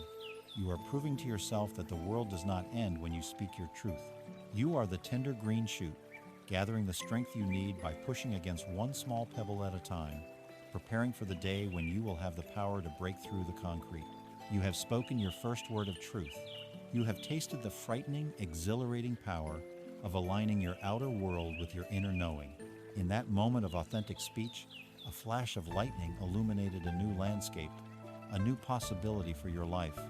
The feeling is one of profound clarity, of breakthrough, of arrival. And in the glow of this beautiful, powerful insight, it is easy to believe the work is done. It is easy to mistake the flash of lightning for the dawn of a new and permanent day. This is one of the most subtle and dangerous traps on the entire journey. An insight, no matter how profound, is not a transformation. An insight is a precious, volatile, and ephemeral thing. It is like a cup of cool, clear water poured onto the hot, dry sand of your old life. For a moment, it offers blessed relief. But without a vessel to hold it, the water evaporates under the relentless sun of your established habits and routines, leaving you thirsty once again, with only the faint memory of what clarity felt like. We have all experienced this. We attend a workshop, go on a retreat, have a deep conversation, or survive a crisis, and we touch a new truth. We feel change to our very core. We vow that things will be different now, but we return to the same environment, the same relationships, the same job, the same daily patterns, and slowly, imperceptibly, the old gravitational forces begin to pull on us. The pressures of our life, the expectations of others, and the deep, well-worn grooves of our own conditioning begin to assert themselves. The new truth, which felt so solid and real, begins to feel like a distant dream. The old way of being, which felt so foreign just days before, once again feels normal. The insight has evaporated. The transformation has failed. This is not a personal failing. It is a failure of architecture. You tried to carry the precious water of your realization without first building a vessel to hold it. The scroll, in its immense practicality, now reveals the next stage of the work. The age of the solitary explorer and the visionary is over. Now begins the age of the humble craftsman, the dedicated shipwright. The truth you have discovered your map encompasses the guide for your voyage. But a map and compass are useless without a ship, and your life as it has been lived is not a vessel designed for this new journey. It may be a raft, designed for floating in the calm harbor, or perhaps a warship, designed for the old battles of the ego. But it is not a ship designed to carry the precious cargo of your soul across the vast ocean to a new shore. Your task now is to build that ship. And this ship is constructed not from grand dramatic gestures, but from the sturdy, humble, and unglamorous planks of your daily habits. Your habits are the invisible architecture of your life. They are the automated scripts that you run every day, for good or for ill. They determine what you think about, how you feel, and what you do, far more than your conscious intentions do. Neuroscientifically, habits are energy-saving pathways carved into your brain. Spiritually, they are the daily rituals that shape your character. To consciously and deliberately build a new set of habits is the most practical and powerful way to create a life that automatically supports your new truth, rather than a life that is in constant opposition to it. You are shifting from a life of constant, draining, willpower fighting, your old habits to a life of graceful momentum carried forward by new habits that are aligned with your deepest intentions. This is not boring. restrictive work. This is the sacred craft of shipbuilding. Every plank you lay, every nail you drive, is an act of love for the voyage ahead. This brings forth a new inner conflict, this time between the visionary and the shipwright. The visionary is the part of you that had the breakthrough. It is the part that saw the lightning flash and fell in love with a new landscape. The visionary is passionate, inspired, and impatient. It wants to arrive at the destination now. It is thrilled by the idea of the voyage, but it finds the slow, methodical, day-to-day work of building the ship to be tedious and unexciting. The visionary provides the destination, the why of the journey. But the shipwright is the humble craftsman within you. The shipwright is not concerned with the destination, it is obsessed with the integrity of the vessel. The shipwright knows that a single, poorly laid plank can sink the entire ship in a storm. Its work is not glamorous. It is the slow, repetitive, and meticulous labor of sanding the wood, of driving the nails, of caulking the seams. The shipwright finds deep satisfaction in a joint perfectly made, in a plank securely fastened. It is the embodiment of your discipline and your devotion to the process. The conflict arises when the visionary's initial, fiery enthusiasm begins to fade, as it always does. You are left with the quiet, daily, and sometimes boring work of the shipwright. The temptation is to abandon the half-built ship and go in search of another exciting vision, another lightning flash. To achieve true, lasting transformation, you must learn to honor the steady, quiet work of the shipwright even more than the exciting pronouncements of the visionary. The vision provides the spark, but the craft builds the fire that lasts. Here is the core message, a paradox that turns our conventional idea of freedom on its head. We often believe that structure, routine, and habits are the enemies of freedom. We want to be spontaneous and untethered, but the scroll reveals the opposite truth. The right structure is the only thing that creates true freedom. A life without structure, without a well-built vessel of habits, is not free. It is a life of chaos, constantly reacting to the whims of mood and circumstance. A leaky raft that cannot venture far from shore for fear of the smallest wave. But a life with a solid, supportive structure, a strong ship gives you the ultimate freedom. It gives you the freedom to navigate the deep waters of life, to weather the inevitable storms with confidence and grace, and to travel to destinations you once only dreamed of. The right vessel does not confine you, it liberates you. It automates the fundamentals of your well-being so that your conscious awareness is free to focus on the higher purposes of the voyage. How then do you begin your work as a shipwright? You begin by designing your first daily container. This is a specific, consistent, and non-negotiable practice that will act as the primary vessel for your newfound truth. Ask yourself, what is the core insight I am trying to embody? Then, design a single, daily habit that nurtures it. The container must be simple, clear, and sustainable. For example, if the truth you have uncovered is, my physical vitality is the foundation for everything else, then your daily container might be, every morning, before I do anything else, I will drink a glass of water and stretch for 10 minutes. This is one plank. Or if your truth is, I must honor my creative spirit, your container might be, every evening, after dinner, I will spend 30 minutes with my guitar, my sketchbook, or my journal with no goal other than to play. This is one plank. If your truth is, I need to cultivate stillness to counter my anxiety, your container might be, every day on my lunch break, I will go to a quiet place and practice 5 minutes of observing my breath as learned from the language of stillness. This is one plank. The key is to start with one. Do not try to build the entire ship in a day. Choose one container, one habit, and commit to it with the quiet dedication of a master craftsman. For the next 30 days, your only job is to lay that one plank perfectly every single day. You are not measuring the outcome, you are honoring the process. You are not focused on the destination. You are focused on the integrity of the work in your hands. With each day that you honor your container, you are driving another nail, securing another seam. You are building, plank by plank, a life that is no longer just a vehicle for your old, conditioned self, but a magnificent, seaworthy vessel, ready and able to carry the full, radiant truth of who you are becoming across any ocean into any dawn.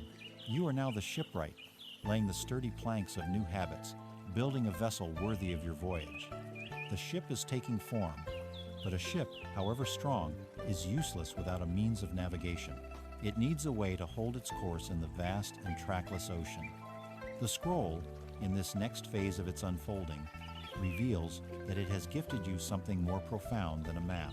It has installed, deep within the command center of your being, a living, breathing, exquisitely sensitive instrument, the compass of inner alignment. This is not a tool you must learn to build. It is a tool you must learn to read. To understand this compass, you must first understand the physics of the soul. Your life force, your personal energy, operates according to laws as real as the laws of light. When the particles of light are made to move in a single, unified direction, they become a laser, a beam of immense, focused power that can cut through steel. When that same energy is scattered in 1,000 different directions, it is a simple light bulb providing a diffuse, gentle glow incapable of any focused work. So it is with you. When your thoughts, your words, and your actions are all aligned, when what you believe, what you say, and what you do are all pointing in the same direction, your life force becomes coherent.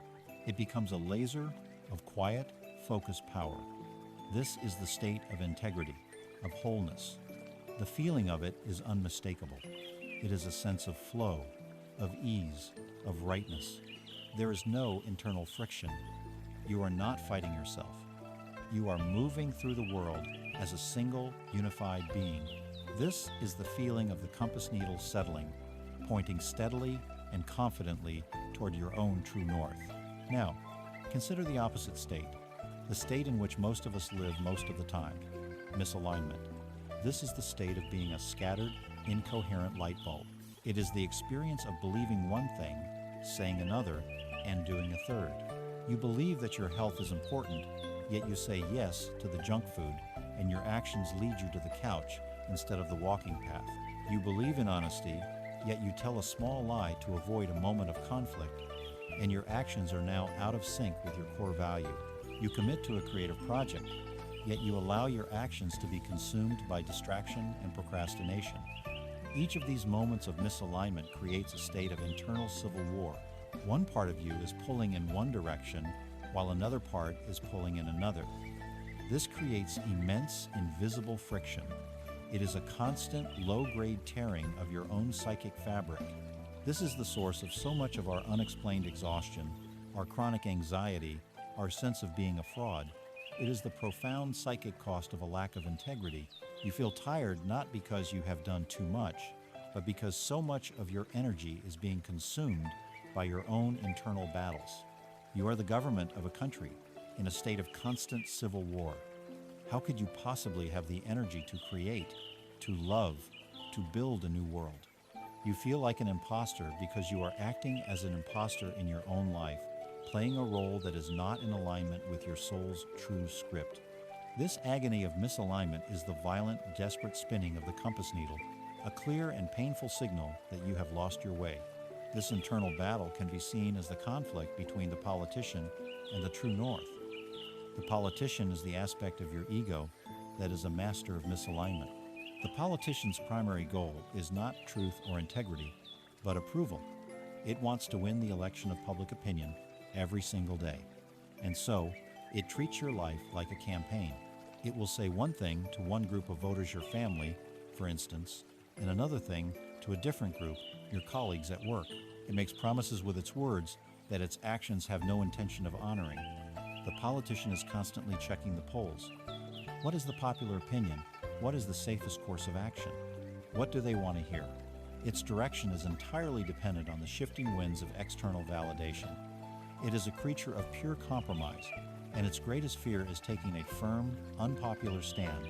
In absolute contrast to this stands your true north.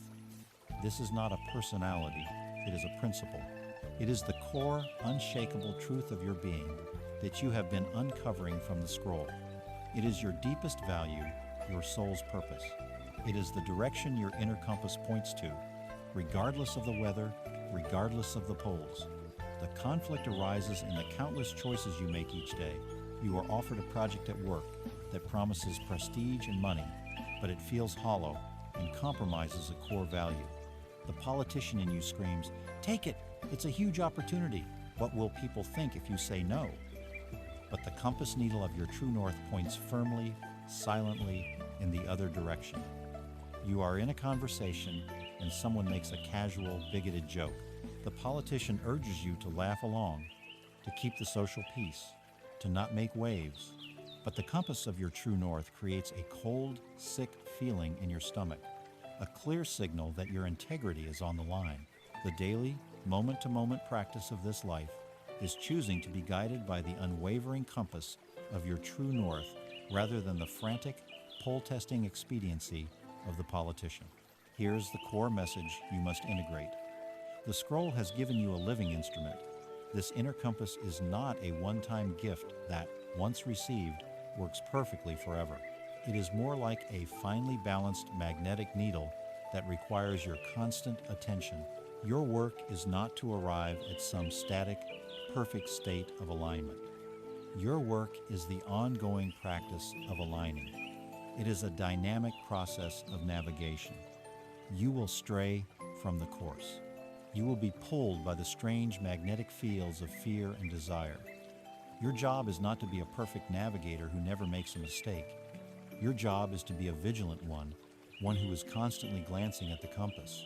The feeling of inner peace and quiet power is the feeling of the needle being steady on true north. The feeling of anxiety, fragmentation, and exhaustion is the feeling of the needle spinning wildly. Your feelings are no longer just random moods. They have become the feedback system for your navigational instrument. How do you make this practice of alignment a conscious part of your life? You do it by ending each day with a simple, honest review of your ship's log. Before you sleep, take 5 minutes with a journal. This is not for judgment, but for compassionate data collection. Create 2 columns. In the first column, write the heading Aligned. Now ask yourself, at what moments today did my thoughts, words, and actions feel like a single, unified river? When did I feel a sense of wholeness and integrity? It might be something small. When I told my friend the truth, even though it was hard. When I kept my promise to myself to turn off my computer at 6 o'clock. When I listened to my body and took a rest instead of pushing through. As you write each one, take a moment to recall the feeling in your body, the sense of peace, the quiet strength, the feeling of rightness. In the second column, write the heading, Misaligned. Now, ask yourself with the same gentle curiosity, at what moments today did I feel torn, inauthentic, or at war with myself? When did I feel the compass needle spin? Again, be specific and non-judgmental. When I agreed with my boss, even though I disagreed, I felt a knot in my stomach. When I complained about a situation I have the power to change, I felt a loss of energy. When I broke a promise to myself, I felt a wave of self-loathing. This practice is profoundly transformative. You are not using this information to beat yourself up. You are using it as a ship's captain uses the daily log. You are learning about the currents of your own life. You are seeing, with stunning clarity, the precise choices that lead to a feeling of power and peace, and the precise choices that lead to a feeling of fragmentation and exhaustion. You are no longer navigating blindly. You are becoming a conscious navigator of your own life, learning to read the subtle, unerring guidance of your inner compass. And with each day, you learn to hold your course just a little more steadily, sailing with ever-increasing confidence toward the shore of your own deepest truth. You have built your vessel, plank by sturdy plank. You have learned to read the compass of your own body, and your hand is steady on the helm. With a sense of profound purpose, you have set sail from the stagnant harbor, your course set toward the horizon of your true north. And, for a time, the journey is glorious. The sun is warm, the sea is calm, and a gentle, favorable wind fills your sails, pushing you forward with an exhilarating sense of ease and rightness. In these early days, it is easy to be confident. It is easy to believe you have finally figured it all out. This is the honeymoon of the new path. and the ego, in its naivete, makes a dangerous assumption. It assumes that because the path is true, the journey will be easy. It expects the universe, in recognition of your noble decision, to roll out a calm, blue carpet all the way to the new shore. This belief that right equals easy is the setup for your first great test of faith, because the wind inevitably will shift. After the calm comes the test. The universe, like a wise Zen master, does not want you to be a novice sailor who has only known fair weather. It wants you to become a master of the seas. And so, it sends the wind. The wind comes in many forms. Sometimes it is a crosswind of external resistance. You speak your sacred no, and the person you speak it to reacts with anger or guilt. You finally launch your creative project, your courageous yes, and you are met not with applause, but with criticism or, perhaps worse, a deafening silence. The world does not always celebrate your liberation because your new authenticity may disrupt its old, comfortable patterns. This wind threatens to blow you far off your intended course. At other times, the wind is a direct and ferocious headwind of internal resistance. The old habits you thought you had conquered rise up with surprising strength. The paper dragon of your deepest fear, which you so bravely walk through, reappears on the horizon, looking more real than ever. The voices of your inner critic and your frightened diplomat, long quieted, begin to shout their dire warnings once more. This headwind can halt your progress entirely, making you feel as though you are expending immense effort only to stand still or even be pushed backward. It is the resurgence of the very forces you thought you had transcended, a humbling and often disheartening experience. And sometimes, the wind is an impersonal squall that seems to come from nowhere, a sudden financial difficulty, an unexpected health problem, a logistical nightmare that consumes all your time and energy. These are challenges that do not seem directly related to your new path, but they threaten to sink your ship all the same, leaving you feeling battered and cursed by fate. When these winds arrive, singly or all at once, the honeymoon is over. The real voyage has begun. This is the moment of the great inner conflict between the tourist and the sailor. The tourist is the aspect of your ego that signed up for a pleasure cruise. The tourist was enjoying the sunshine and the calm seas. When the sky darkens and the waves begin to chop, the tourist panics. It runs to the bridge, its face pale with fear, and confronts you, the captain. "This is wrong," it screams. "We must have made a mistake. This can't be the right path. It's too hard. A journey blessed by the universe isn't supposed to feel like this. Take us back to the harbor, where it's safe." The tourist interprets every headwind as a sign of failure, every storm as a punishment. It sees the difficulty as definitive proof that your initial insight was a delusion and that this entire voyage is a terrible, foolish mistake. Its only solution is to abandon ship, to give up, to return to the predictable misery of the old life. But within you now, there is also the sailor. The sailor is the quiet, resilient wisdom of your true self, the shipwright who knows the integrity of your vessel, the pathfinder who trusts the journey. The sailor is not surprised by the wind. The sailor expects the wind. The sailor has studied the nature of the ocean and knows that storms are not an anomaly, they are an integral part of its character.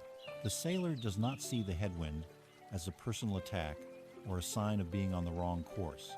The sailor sees the wind simply as what is, and its immediate focus shifts to the task at hand, how to work with this wind. While the tourist is screaming about turning back, the sailor is calmly checking the rigging, feeling the tension in the sails, and making the subtle adjustments necessary to navigate the new conditions. The conflict is the battle for control of the helm. Do you listen to the panicked voice of the tourist who wants to abort the mission at the first sign of trouble?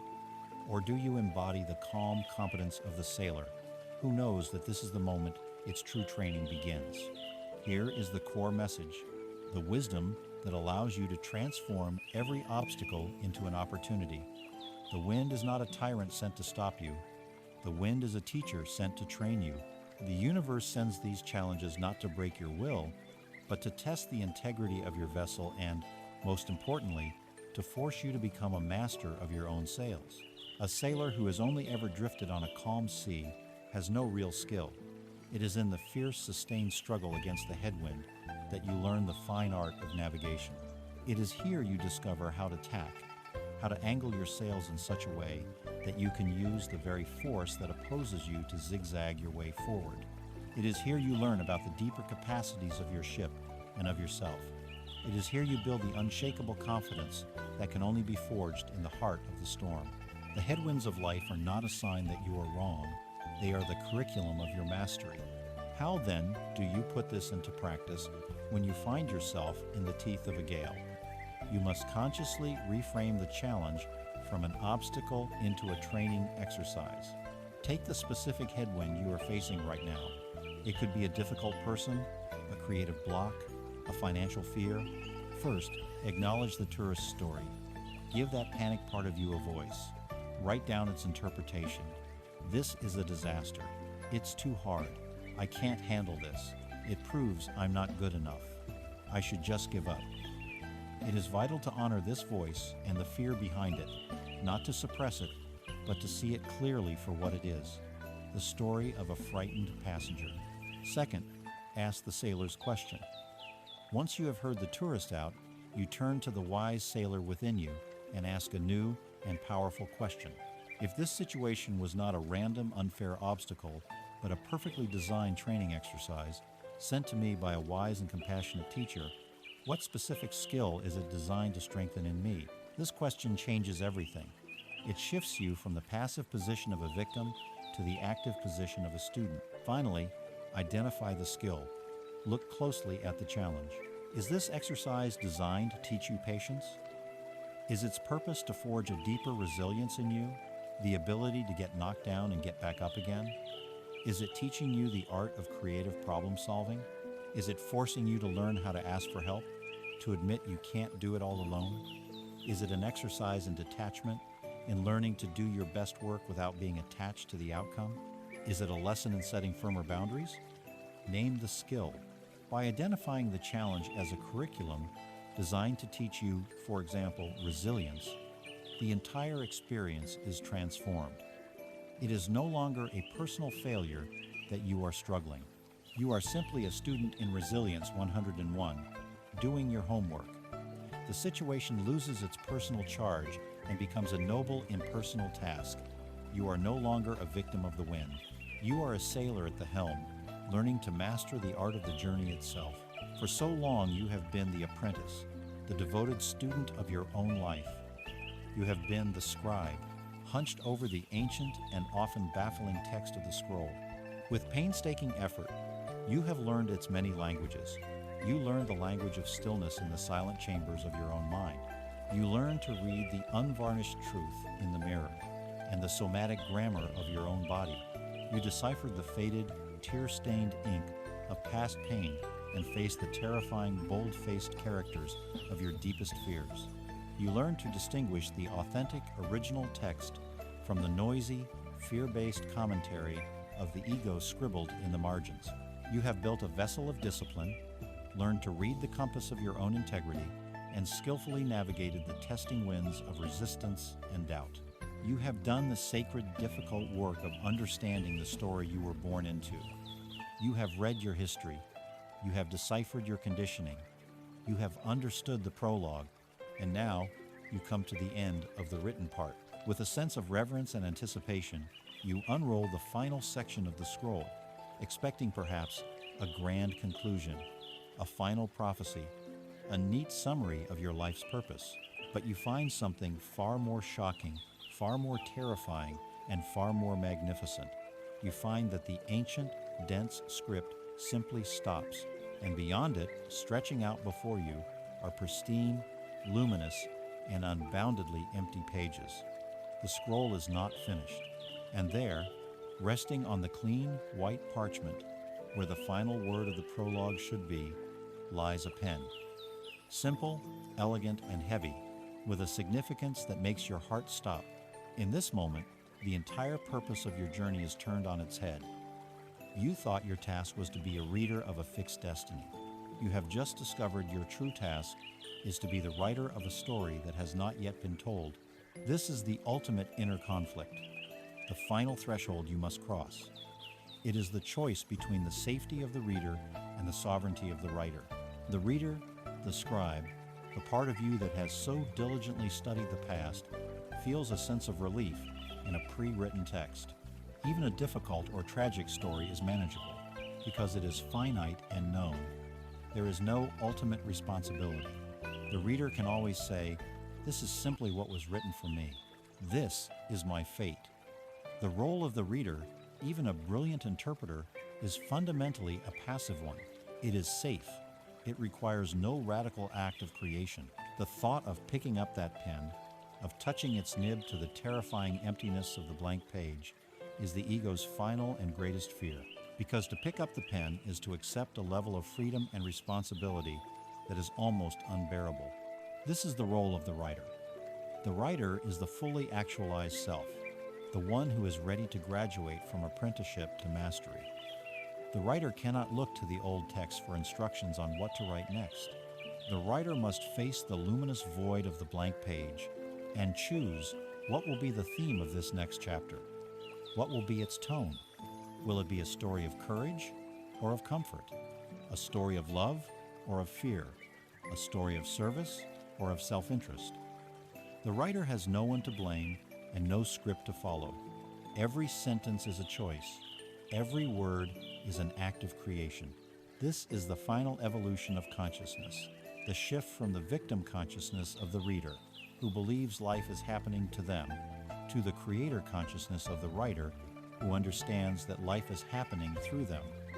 The choice to pick up the pen is the choice to become the author of your own destiny. And here is the final, radiant message of the scroll. The universe did not send you into this life with a completed script, simply to see if you would read it correctly.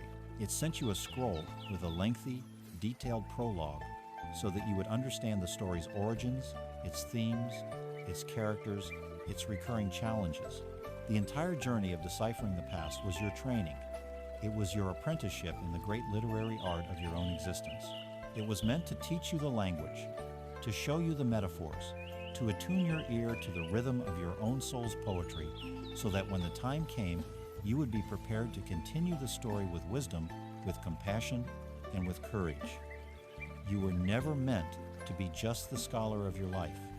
You were always meant to be its co-author. The blank pages are not an oversight, they are not an absence.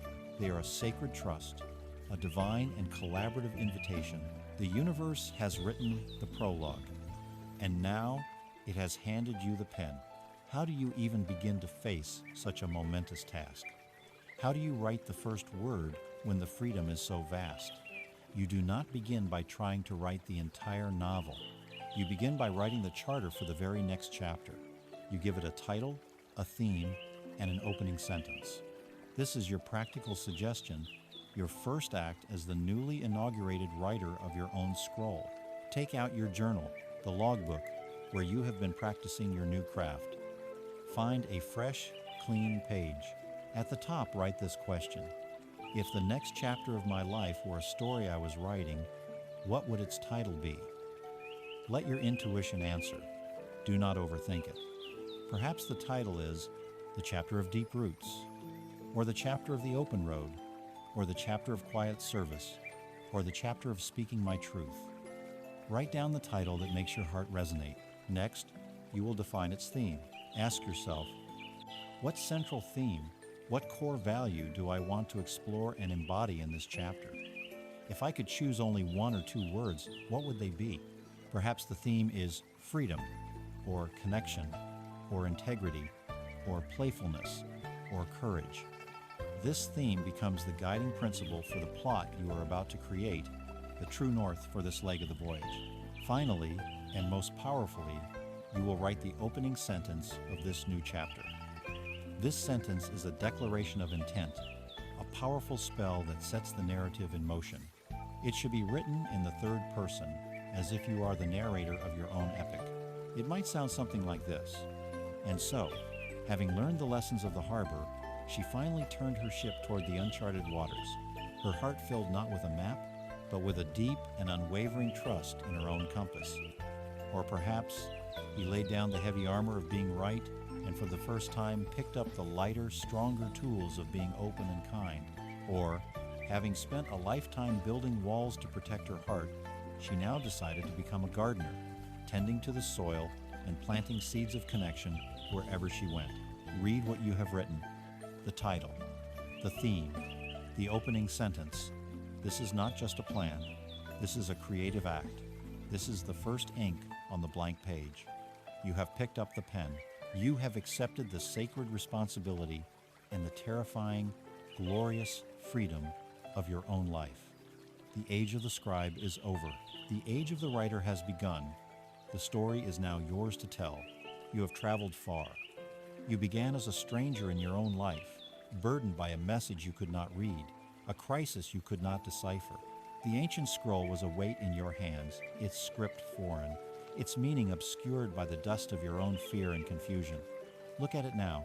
It is the same scroll, yet everything has changed, because you have changed. The pages once stained with the ink of pain have not been erased, but you have learned to read them as lessons in strength. The characters of fear that once roared like monsters have been revealed as paper dragons, powerless before your steady gaze. The confusing maps have resolved into a single true compass in your own heart, and the blank pages at the end no longer feel like a terrifying void, but like a sacred and exhilarating invitation. The scroll has not changed. You have learned its language. You have learned that its language is your own. The journey was never about arriving at a final destination, a serene shore where the universe stops handing you scrolls. Life will continue to present you with new texts, new challenges, new invitations to grow. There will be scrolls of joy, scrolls of grief, scrolls of confusion, and scrolls of profound clarity. The goal was never to finish the book. The goal was to become a masterful reader. The goal was to become the kind of person who, when handed a crisis, an opportunity, or a mystery, is not afraid to look at it, to feel it, to understand its message, and to respond with wisdom and integrity. The peace you have earned is not the peace of a calm sea, but the unshakable peace of a master sailor who knows they have the skill to navigate any weather. The strength you have forged is not the strength of impenetrable armor, but the resilient strength of one who knows how to heal, how to learn, and how to begin again. You now understand that the universe was never your adversary. It was your teacher. The scroll was never your burden. It was your inheritance. And the pen, which you so fearfully picked up, was not a tool for a task you were unready for. It was the scepter of your own sovereignty, which was yours all along, waiting for you to claim it.